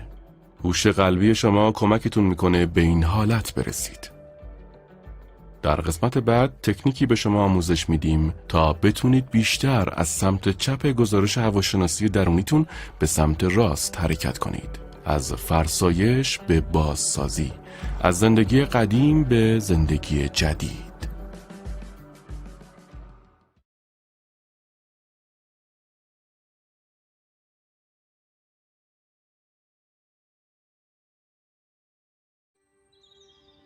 وقتی شما در موقعیت‌ها و تعاملات روزمره‌تون برای حفظ نگرش‌ها و بینش‌های جدیدتون تلاش می‌کنید، به مرور زمان گذرگاه ارتباطی بین قلب و مغزتون به شما کمک می‌کنه که الگوهای عاطفی منفی موجود در آمیگدال مغزتون رو آزاد کنید و بینش‌های جدیدی به دست بیارید که شما رو از گذشته آزاد کنه و یک خود جدید پیدا کنید. خیلی ساده است، اما به نظر قسمت سخت این تکنیک اعتراف به احساسیه که داریم. خیلی همون این کار رو انجام نمیدیم. اگه انجامش بدیم میتونیم ببینیم عملکردمون در طول روز، هفته ها یا ماه ها چجوری بوده. دچار استرس پس از سانحه‌ای که شدم و با هارتمس آشنا شدم، خیلی این تکنیک رو انجام میدادم. چون سیستم عصبیم از اساس درگیر تروما و بیش هوشیاری بود. بذارید با یه مثال این موضوع رو بهتر توضیح بدم. اگه عواطف یه جریان انرژی باشن مثل رودخونه، هر بار با ابزارهای هارتمس انگار یه سطل از آب این رودخونه رو بر میدارم و توی یه بستر دیگه میریزم. اما با تغییر نگرش انگار جهت رودخونه عوض میشه. کل جریان عواطف تغییر میکنه. مثلا امروز صبح روی این نگرش کار میکردم که زندگی خودش یه هدیه است.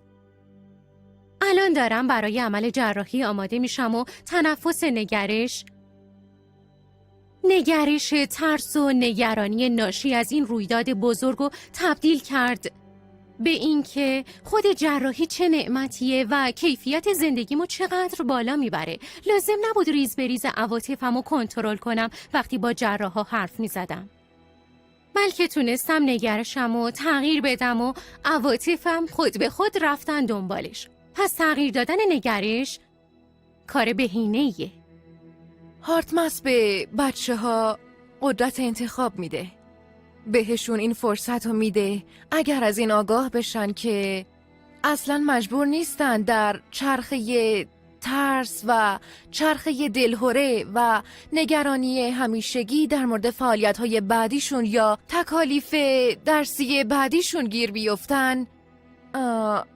این فرصت رو دارن که وایسن و انتخاب کنن و تمرکزشون رو ببرن روی قلبشون و به جای تمرکز روی نگرانی ها بتونن روی قلبشون تمرکز کنن و اونجا جای امنیه، جایی که در اون میتونن به عواطف مثبت وصل بشن و باهاشون این چرخه رو بشکنن، چرخه استرس و دلهوره محیط اطرافشون و بهشون فرصت میده تا عواطف دیگه رو وارد کنن که مسیر فیزیولوژیشون رو کاملا تغییر میده. به نظرم ابزارهای هارتمس به آدم کمک میکنن تا از این تکنیک ها در سختی ها بهره ببره. کاربردشون هم همینه و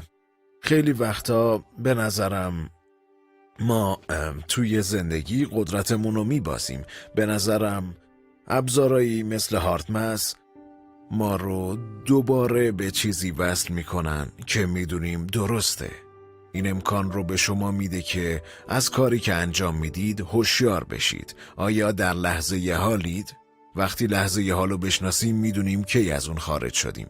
پس به نظر خودتون آیا میتونید به این گفتگوی درونی برگردید؟ تفاوت بزرگی که هارتمس در شغلم برام رقم زده اینه که میتونم همیشه از ابزاراش استفاده کنم و جادوی این ابزارا هم همینه که با چشم باز میتونم هر زمان پیش بیمارام روی قلبم کار کنم و اگه مشکلی پیش بیاد و استرس و هیجانات روی من اثر بذاره میتونم با تمرکز روی قلبم راحت برگردم و خیلی واضح تر فکر کنم و خیلی بهتر ارتباط بگیرم.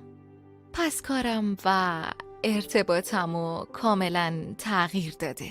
با این ابزارا میتونید خیلی راحت حالتهای عاطفی فرساینده خودتون رو به عواطف بازسازنده جدید تبدیل کنید تا بتونید واضح فکر کنید و آدم بهتری بشید. اینو همه میخوان. ما عملاً صفحه رو پاک میکنیم و به تعادل میرسیم و انتخابامون در لحظه بیشتر میشه.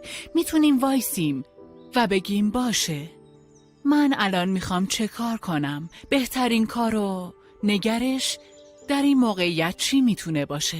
اگه کنترل اوضاع دست ما باشه و بتونیم وایسیم و واکنش‌های فیزیولوژیکمون رو نگه داریم، انرژی کمتری مصرف میکنیم.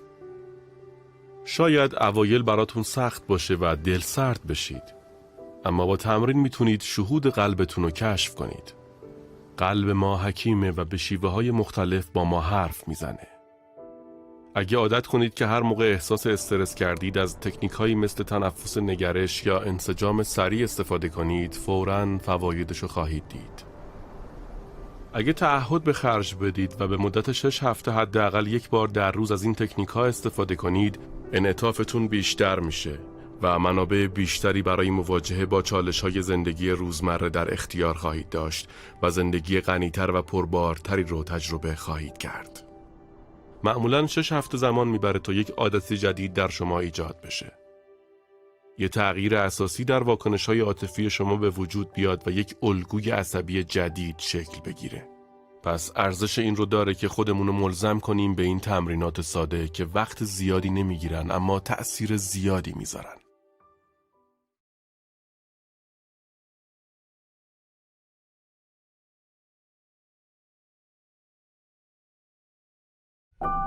گاهی اوقات نوعی یقین درونی در ما ایجاد میشه. یه جور احساس شفافیت که حس میکنیم درسته. این احساس اغلب اوقات احساس ظریف، بی صدا و خفیفیه که دریافت‌های مستقیمی به ما میده. پاسخ‌هایی که گاهی اوقات معلوم نیست از کجا میان. یا یه احساس کاملاً ملموس در مورد کارهایی که باید انجام بدیم یا ندیم. در اصل این همون چیزیه که بسیاری اون رو شهود مینامن. این احساسات شهودی گاه و بیگاه سر و کله‌شون در زندگی بیشتر افراد پیدا میشه. رخدادهایی که اونها رو به خاطر میسپاریم. شاید شما هم بتونید برخی از تجربیات شهودی خودتون رو به یاد بیارید. اما شهود اونقدر هم تصادفی و فرار نیست و ما با کمی تمرین میتونیم شهود رو بخشی از زندگیمون کنیم و بیشتر و راحت‌تر به اون دسترسی داشته باشیم. هوش قلبی، انسجام قلب و شهود به هم وصلن و با هم کار میکنن. اگه روزانه چند بار به مدت چند دقیقه تمرین کنید و انسجام قلبتون رو بالا ببرید، میتونید تصمیمات شهودی تری بگیرید. کنش‌ها و واکنش‌های خودتون رو انتخاب کنید و دیگه به صورت خودکار بر اساس الگوهای رفتاری قدیمی و استرس‌های خودتون به موقعیت‌ها واکنش نشون ندید. بیایید چند تا مثال کاربردی از فواید دسترسی به شهود قلبی ببینیم. زمانی که تصمیم مهمی پیش روی شماست یا نمیتونید از یه مسئله سر در بیارید. وقتی میخواید در موقعیت‌های حساس جهت درستی رو انتخاب کنید. تصمیم گرفتن در مورد اینکه کی باید بر موضعتون پافشاری کنید و کی باید کوتاه بیایید. تعیین اینکه با چه نگرشی باید وارد یه موقعیت خاص بشید. تشخیص مواقعی که زندگی به ما میگه باید نگرش یا منشمون رو تغییر بدیم. و حتی راهنمایی در مورد تغذیه و سلامتی.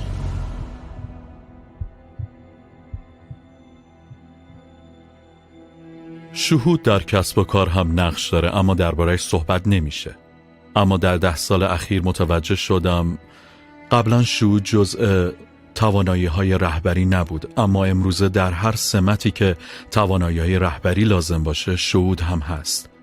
و به نظرم ما در عصری از کسب و کار هستیم که مردم خیلی راحت‌تر در مورد دوستی مغز و قلب حرف میزنن. کسب و کارها همیشه با قلب و مغز تصمیم گرفتن و حالا به وضوح میبینم که تمایل مردم به حرف زدن در مورد اهمیت تصمیمات قلبی و شهودی بیشتر شده. در این بخش با ابزاری به نام تکنیک فریز فریم آشنا میشیم که به شما کمک میکنه بیشتر به هوش قلبتون دسترسی پیدا کنید.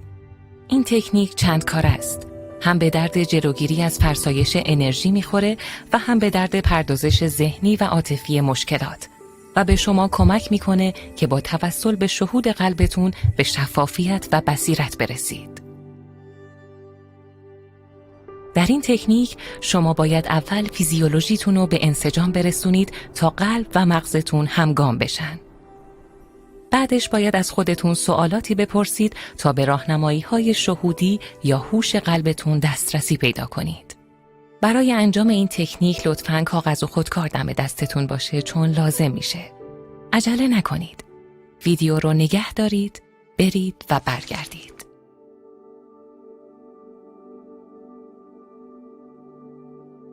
ازتون میخوام به مشکل به خصوصی فکر کنید که در چند روز گذشته نتونستید حلش کنید. بهتره برای شروع مشکلاتی رو انتخاب نکنید که بار عاطفی زیادی دارن. مسئله‌ای رو انتخاب کنید که دوست دارید شهود قلبتون قدم‌های بعدیتون رو برای حل اون مسئله بهتون بگه و چند کلمه در مورد این مسئله بنویسید.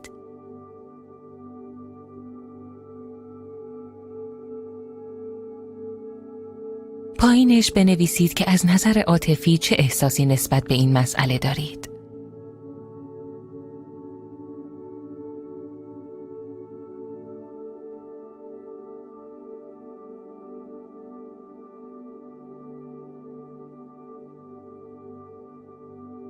حالا مثل تمرینات قبلی روی ناحیه اطراف قلبتون تمرکز کنید. توجهتون رو همونجا نگه دارید و با یه ریتم راحت نفس بکشید. تجسم کنید که نفس هاتون وارد قلبتون میشن و از اونجا خارج میشن.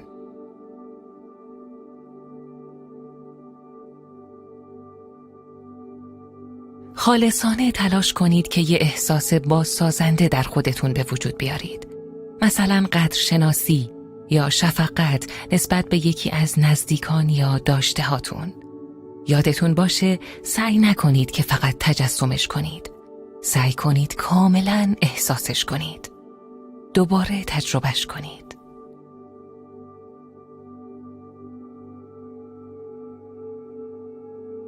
حالا از قلبتون سوال کنید.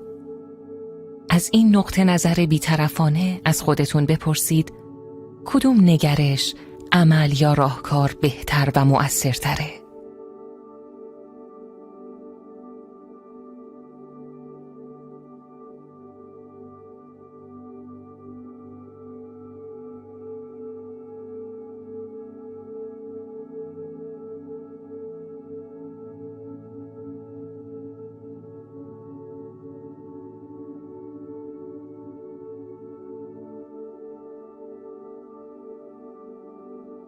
جواب قلبتون رو گوش کنید.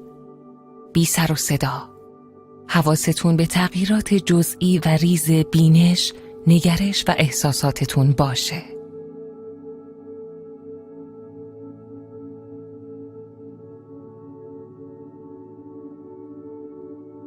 راهنمایی‌های شهود قلبیتون رو بنویسید. حتی اگر 1 یا 2 کلمه باشه و یا تغییر ساده‌ای در نگرشتون باشه که قلبتون توصیه‌اش کرده. چون این میتونه مقدمه راهکارهای جدیدی باشه.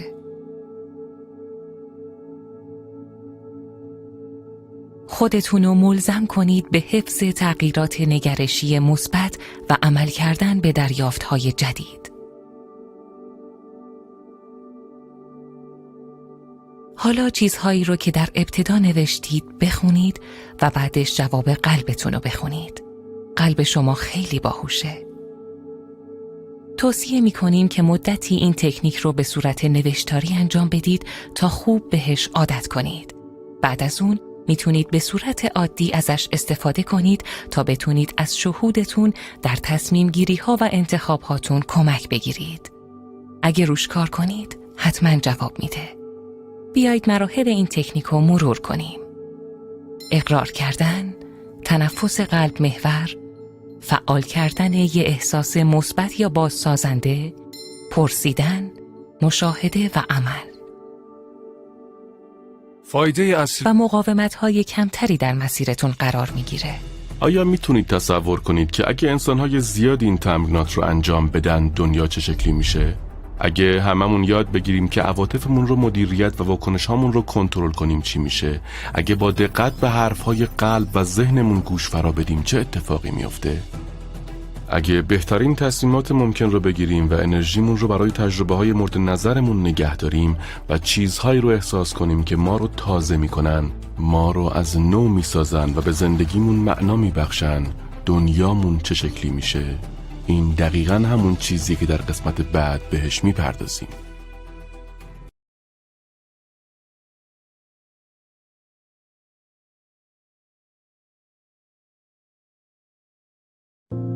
شما یاد گرفتید که پیوند عمیق‌تری با قلبتون برقرار کنید و انسجامش رو بالا ببرید. حالا بیایید بررسی کنیم که اگه افراد بیشتری با هوش قلبشون پیوند برقرار کنن و بعد با همدیگه همیاری و همکاری کنن چه اتفاقی میفته. میخوایم قدرت قلب بشریت رو کشف کنیم.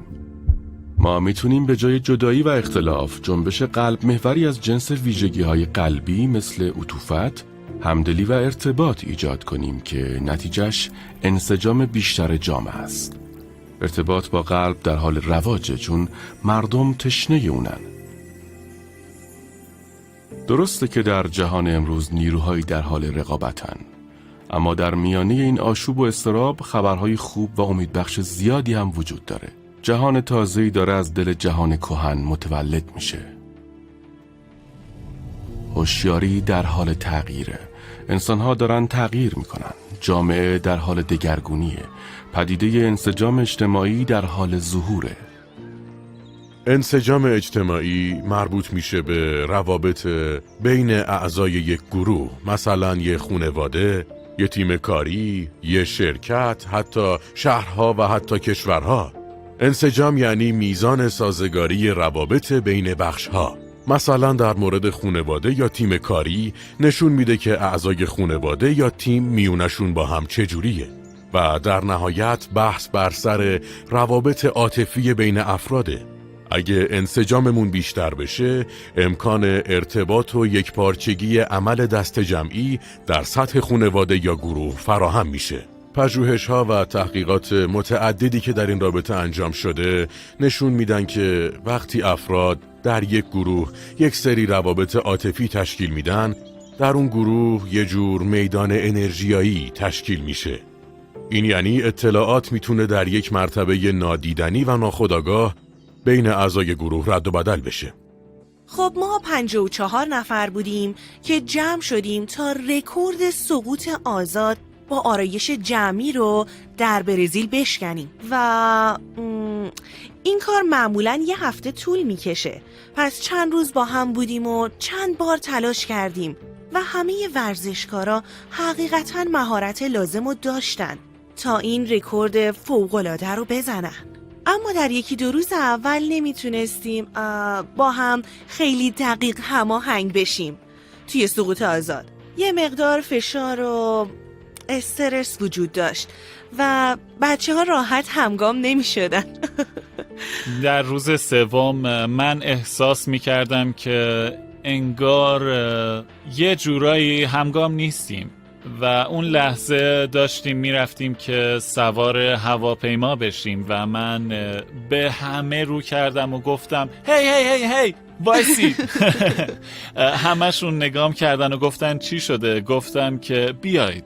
همه اومدن کنارم جمع شدن و من اومدم تکنیک انجام سریع هارتمس رو پیاده کردم. فکر میکنم به مدت 5 یا 6 دقیقه.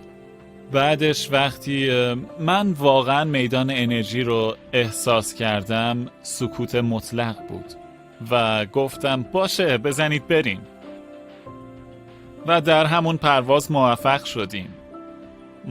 شدیم و رکورد رو زدیم. آره زدیمش. آره. فوق‌العاده بود. و خوبیش این بود که توی هوا احساسش میکردیم اون سکوت رو. و وقتی فرود اومدیم خیلیا با اینکه نمیدونستن آندرا چی کار کرده میگفتن وای میتونستیم سکوت رو حس کنیم و آسوده بودیم. واقعا غرق بودیم. آهسته بود.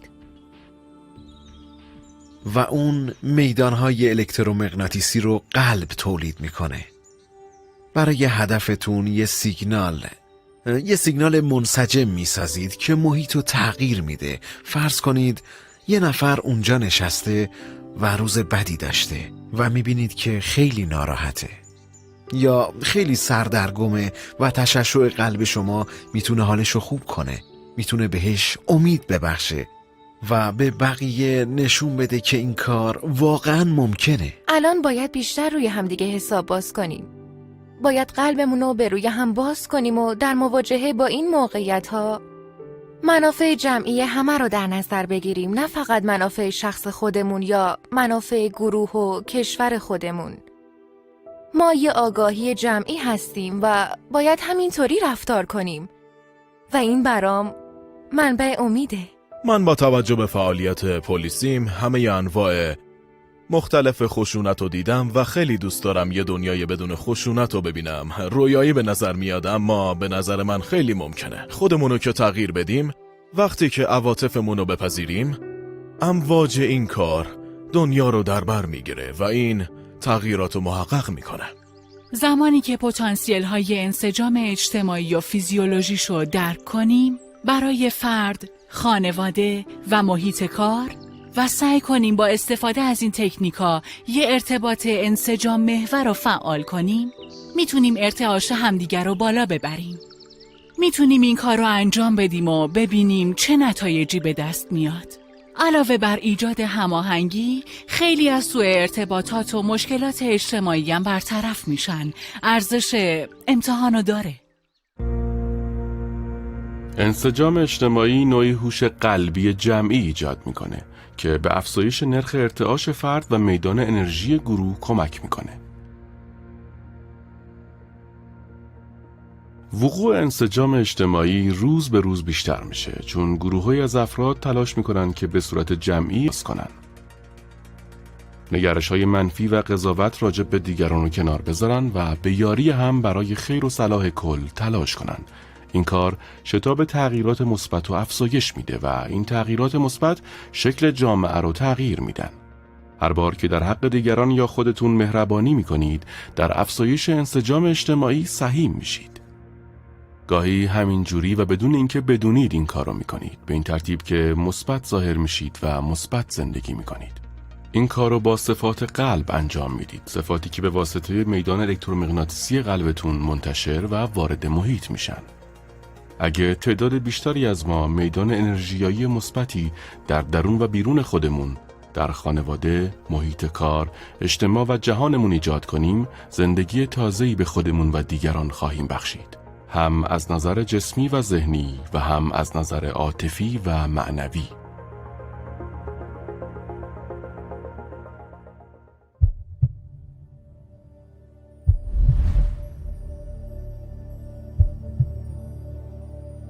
حالا میخوایم یکی دیگه از تکنیک های هارتمس رو تجربه کنیم.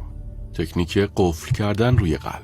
این تکنیک برای تقویت نیروی صفات و نیات قلبی و تابش میدان الکترومغناطیسی قلب طراحی شده.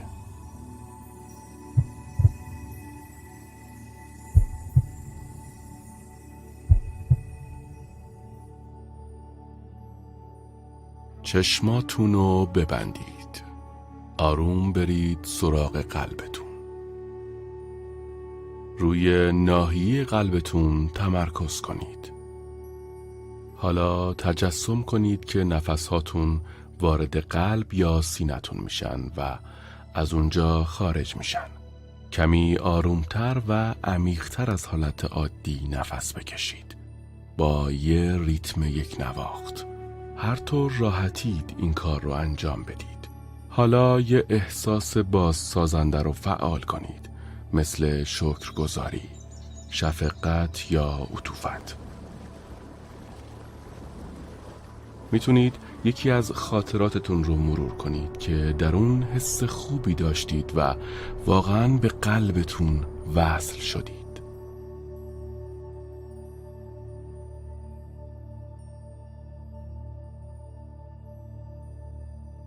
مثلا زمانی رو تصور کنید که با شخصی که دوست دارید و براتون مهمه در مکان خاصی بودید، یا خودتون رو همین حالا در کنار حیوان خانگی مورد علاقتون یا در مکان خاصی از طبیعت تجسم کنید.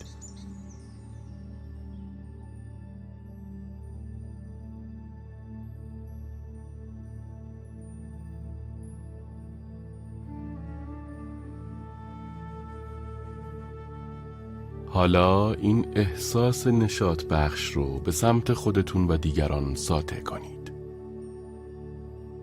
بذارید این احساس وسعت پیدا کنه و تک تک سلولهای بدنتون رو در بر بگیره. تجسم کنید که داره به شما تراوت و انرژی میبخشه.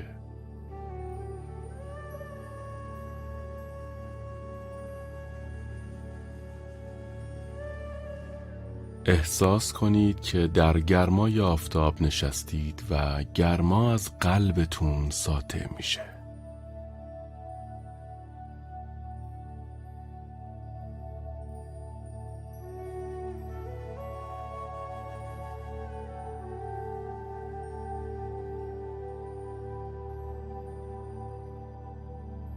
تجسم کنید که این گرما به تمام سلولهای بدنتون نفوذ میکنه و در سرشت ذهنی و عاطفیتون رسوخ میکنه.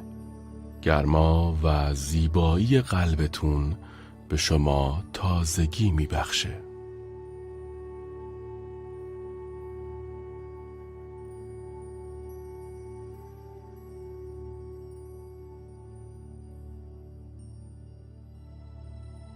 حالا بیایید این احساس رو به بیرون ساطع کنیم.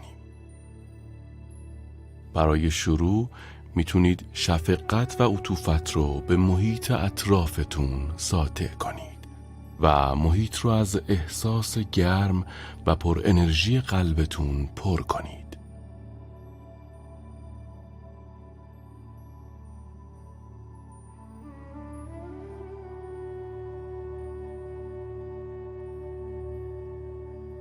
حالا به جامعتون ساطعش کنید یا اینکه به سمت یک شخص خاص ساطعش کنید. کسی که براتون عزیزه و به این انرژی نیاز داره.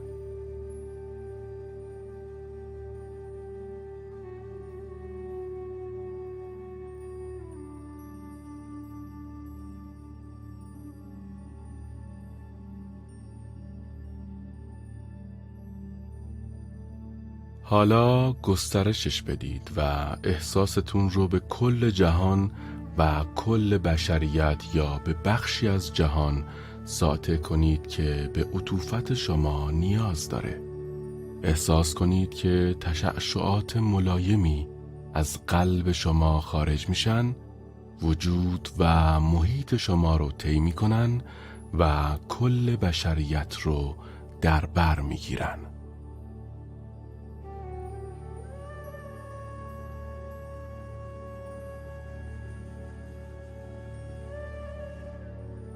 اگه ذهنتون این طرف و اون طرف رفت ایرادی نداره.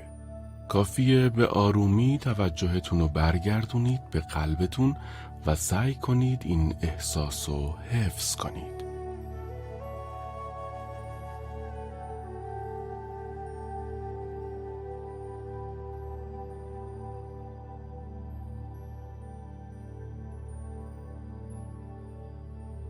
اگه تمرین کنید به مرور زمان انرژی که از قلبتون ساطع می کنید در جهت عالی ترین نیات شما جاری میشه. احساس الانتون رو با خودتون وارد آینده کنید. یه لحظه سعی کنید از آشوبی که در جامعه میبینید بیاید بیرون و به این فکر کنید: چی میشه اگه افراد بیشتری به امکانهای متحول کننده‌ای که در قلب خود حقیقیشون نهفته است پی ببرن و متوجه بشن که چیزهایی که در رابطه با قلب حس کردن واقعیه و اگه به هدایت قلبشون متوسل بشن میتونن عواطفشون رو بهتر مدیریت کنن و عطوفت، شکرگزاری، عشق و به هم پیوستگی بیشتری رو تجربه کنن. چی میشه اگه افراد بیشتر و بیشتر نیروی انسجام و همسویی قلب، ذهن، سیستم عصبی، عواطف و روحشون رو آزاد کنن تا در تعاملات روزمرهشون از هدایت شهودی قلب برخوردار بشن؟ بهش فکر کنید. دنیامون چجوری میشه؟ آیا شما هم دنیایی با انسجام اجتماعی بیشتر میبینید؟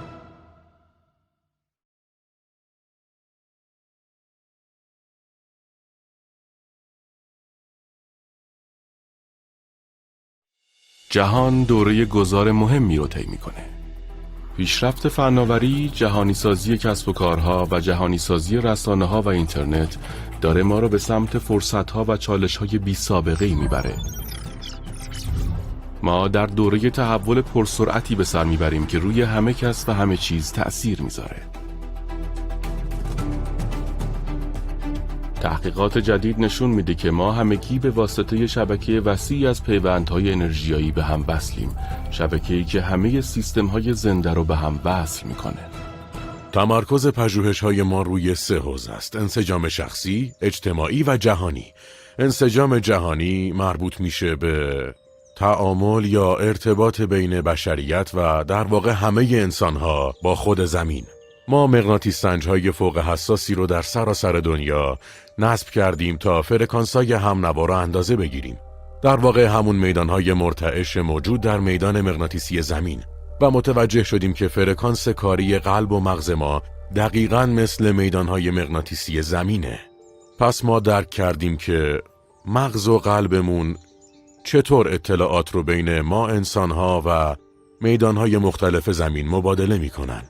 این نشون میده که فکر و احساس ما، خصوصاً احساس درونی یا عواطف ما، فقط در درون نمیمونن و به واسطه میدان مغناطیسی قلبمون به سمت میدانهای اطراف ساطع میشن. باور ما اینه که میدان مغناطیسی قلب میتونه به میدان ارتعاشی زمین متصل بشه و باهاش جفت بشه. پس این اثر انرژیایی در سطح جهان توزیع میشه. این پژوهش‌ها واقعاً فوق‌العاده‌اند و در واقع راهو باز میکنن برای درک جدیدی از خودمون. مسئله مهم برای من اینه که به ما نشون میدن ما واقعاً تنها نیستیم. هممون با همیم. در این بازی زندگی با همیم و اونطوری که فکر میکنیم جدا نیستیم. به نظرم زیبایی پژوهش انسجام جهانی در همینه. بخش علمیش عالی و جذابه و در نهایت چیزی که میخوام ازش برداشت کنیم اینه که ما تنها نیستیم. جامعه جهانی ما با ارتباطهای گسترده‌اش داره به سرعت ما رو به سمت انتخابهای مهمی میبره که روی امنیت کنونی خودمون و زندگی نسل‌های آینده تأثیر میذارن. اما چالش‌های این دوره در عین حال فرصتی هستند برای ایجاد تغییرات چشمگیری در آگاهی انسان. زندگی قلب محور یعنی یاد بگیریم با راهنمایی‌های شهودی قلبمون همسو بشیم و اونا رو وارد زندگیمون کنیم، وارد انتخابهامون. لازمه ی زندگی قلب محور اینه که دامنه ی افکار، احساسات و رفتارمون رو بزرگتر کنیم. صفات قلبی زیادی هستن که کشورها، ملتها و فرهنگهای مختلف دنیا بهشون بها دادن و این هم دلیلی داره. این صفات ما رو وصل میکنن به یه چیز بزرگتر، به خود واقعیمون و زندگیمون رو روانتر، خلاقانه‌تر و پربارتر میکنن. زندگی قلب محور نحوه تعامل ما با جهانه. میشه گفت یه راه بودنه، راهی برای رفتار کردن، راهی برای پیشبرد منافع خودمون و همینطور اطرافیانمون و همه ی جهان. اگه قلب، ذهن و عواطف ما منسجم و همسو بشن، نیروی قلبمون تقویت میشه و به پیشبرد نیات فردی و جمعی ما کمک میکنه. اگه انجام این تکنیک ها رو تبدیل به عادت کنیم، میتونیم توانایی های والای خودمون رو شکوفا کنیم و به هستی حقیقیمون نزدیکتر بشیم. با تمرین و تلاش صادقانه میتونیم پاسخها و راهنمایی ها رو برای قدم های بعدی خودمون و جامعه در قلبمون پیدا کنیم. با توجه به همه اتفاقاتی که در جهان و در زندگی ما میفته، مهمه که عطوفت بیشتری نسبت به خودمون و دیگران نشون بدیم. در محل کار، در خانواده یا در چالش‌های کلی زندگی. عطوفت به ما کمک میکنه که قضاوت‌ها و جدایی‌های میان انسان‌ها رو رفع کنیم و راحت‌تر به راهکارهای جدید برسیم. برای شروع این مسیر، از شما می‌خوایم که آموخته‌هاتون رو در چند هفته آتی به کار ببندید. ببینید چه تغییراتی رو تجربه می‌کنید. تهیه یک برنامه تمرینی ساده و صحیح قدم مهمی که باید برداشته بشه. در این راستا چند تا پیشنهاد براتون داریم. قبل از جلساتی که میتونن استرس‌زا باشن، از تکنیک انسجام سریع استفاده کنید تا بتونید خونسردیتون رو حفظ کنید و از راهنمایی‌های قلبتون برخوردار بشید.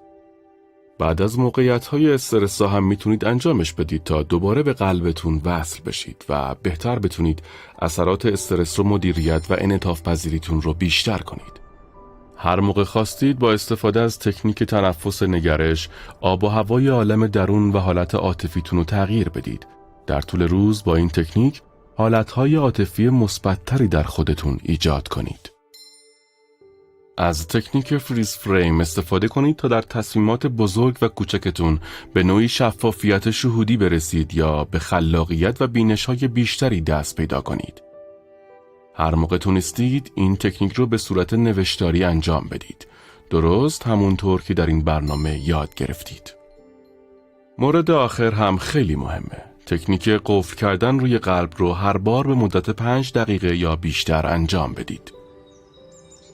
بیشتر افراد ترجیح میدن صبحها قبل از اینکه برن سر کار این تکنیک رو انجام بدن تا جو خوبی بر روزشون حاکم بشه و عاداتی متناسب با سبک زندگیشون در اونها به وجود بیاد. درست مثل مسواک زدن، قضیه خیلی ساده است. مهم اینه که آیا به هوش قلبتون وصلید یا وصل نیستید. اگر دیدید وصل نیستید، چطور وصل میشید؟ انتخاب با شماست. و حالا ابزارهای لازم رو در اختیار دارید. از خواب بیدار میشم و اولین کاری که تو روز انجام میدم کاریه که یاد گرفتم و اینه که به قلبم وصل میشم، حتی برای یه لحظه، شاید 10 ثانیه یا 30 ثانیه باشه. معمولاً زیر 1 دقیقه روی تختم میشینم و میذارم این آغاز روزم باشه.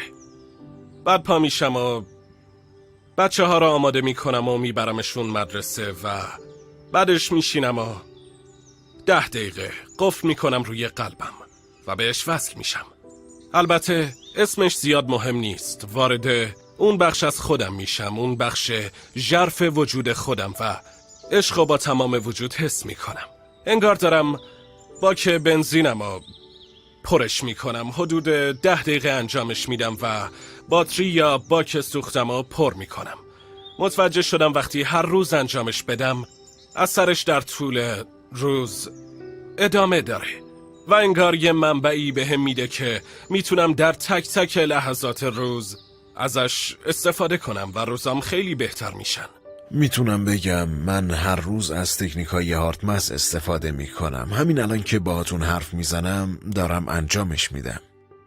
همین حالا دارم با مهارتم انجامش میدم، چون با این کار میتونم در لحظه باشم و میتونم تمرکز کنم روی شما. یکی از چیزایی که خیلیا میگن و یه اشتباه خطرناکه اینه که میگن میخوام سطح بازیمو ببرم بالاتر.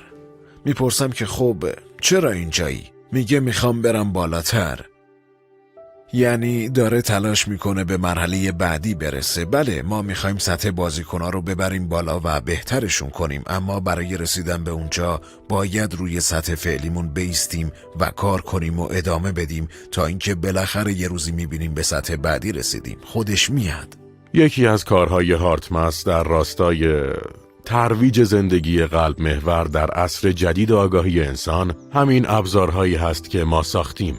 شناخت این که قلب دریچه‌ایه برای حکمت والا و بی‌پروایی و هوش والا قدمتی هزاران ساله داره و جزو تعالیم همه ادیان بزرگه، اما مثل یه استعاره دیده شده و تحقیقات نشون میدن که این یه استعاره نیست.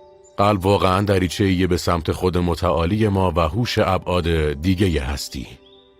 اگه افراد بیشتری بیان و انجامش بدن، یه هوشیاری کاملا جدید به وجود میاد. به نظر ما هوش قلبی سطح بعدی درک و تکامل و آگاهی انسانه. من دارم میبینمش. رویدادهای بیشتری داره برگزار میشه. افراد بیشتری میخوان وصل بشن چون احساس تنهایی میکنن و میخوان تغییر کنن. پس این پاندول بزرگ دوباره برمیگرده و به مردم کمک میکنه تا وارد دنیای هوشیاری قلبی و زندگی قلب محور بشن. شما در این برنامه با ابزارها، تکنیکها، روشها و درکی کاملا علمی آشنا شدید. حالا چی کار میکنید؟ خب شما چارچوبی برای تمریناتون دارید. میتونید به هوش قلبتون متصل بشید و از حکمت و شهودی که در اختیارتون میذاره بهره ببرید و با استفاده از اون راه خودتون رو در زندگی پیدا کنید. سیستمی که در این دوره باهاش آشنا شدید اینو در اختیارتون میذاره و با تمرین کارتون آسونتر میشه. جریانش روانتر میشه، کارتون آسونتر میشه. لحظه به لحظه و روز به روز تغییر میکنه و به مرور زمان تجربه زندگی شما رو دگرگون میکنه. آرزوی قلبیم اینه که آموخته هاتون رو بگیرید و اونا رو به صورت کاربردی و عملی وارد زندگی روزمرتون کنید تا یاد بگیرید که ندای با شکوه شهود قلبتون رو بشنوید.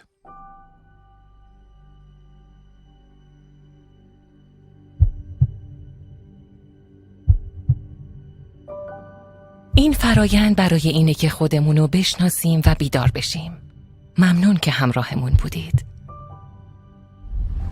همینطور که میدونید این تازه شروع ماجراست. قدم اول به سوی یک زندگی جدید که در اون شیوه های قدیم رو کنار گذاشتیم و هماهنگی، مهربانی و عطوفت بیشتری رو تجربه میکنیم. نوعی هوشیاری جدید و احساس رضایت درونی که میخواد آشکار بشه. بقیهش به خودت بستگی داره. لطفاً اگه موقعی احساس ناامیدی، ناراحتی و سردرگمی کردی، تعلل نکن. من همینجام. همیشه همینجا بودم و همیشه همینجا خواهم بود. لطفاً فراموشم نکن.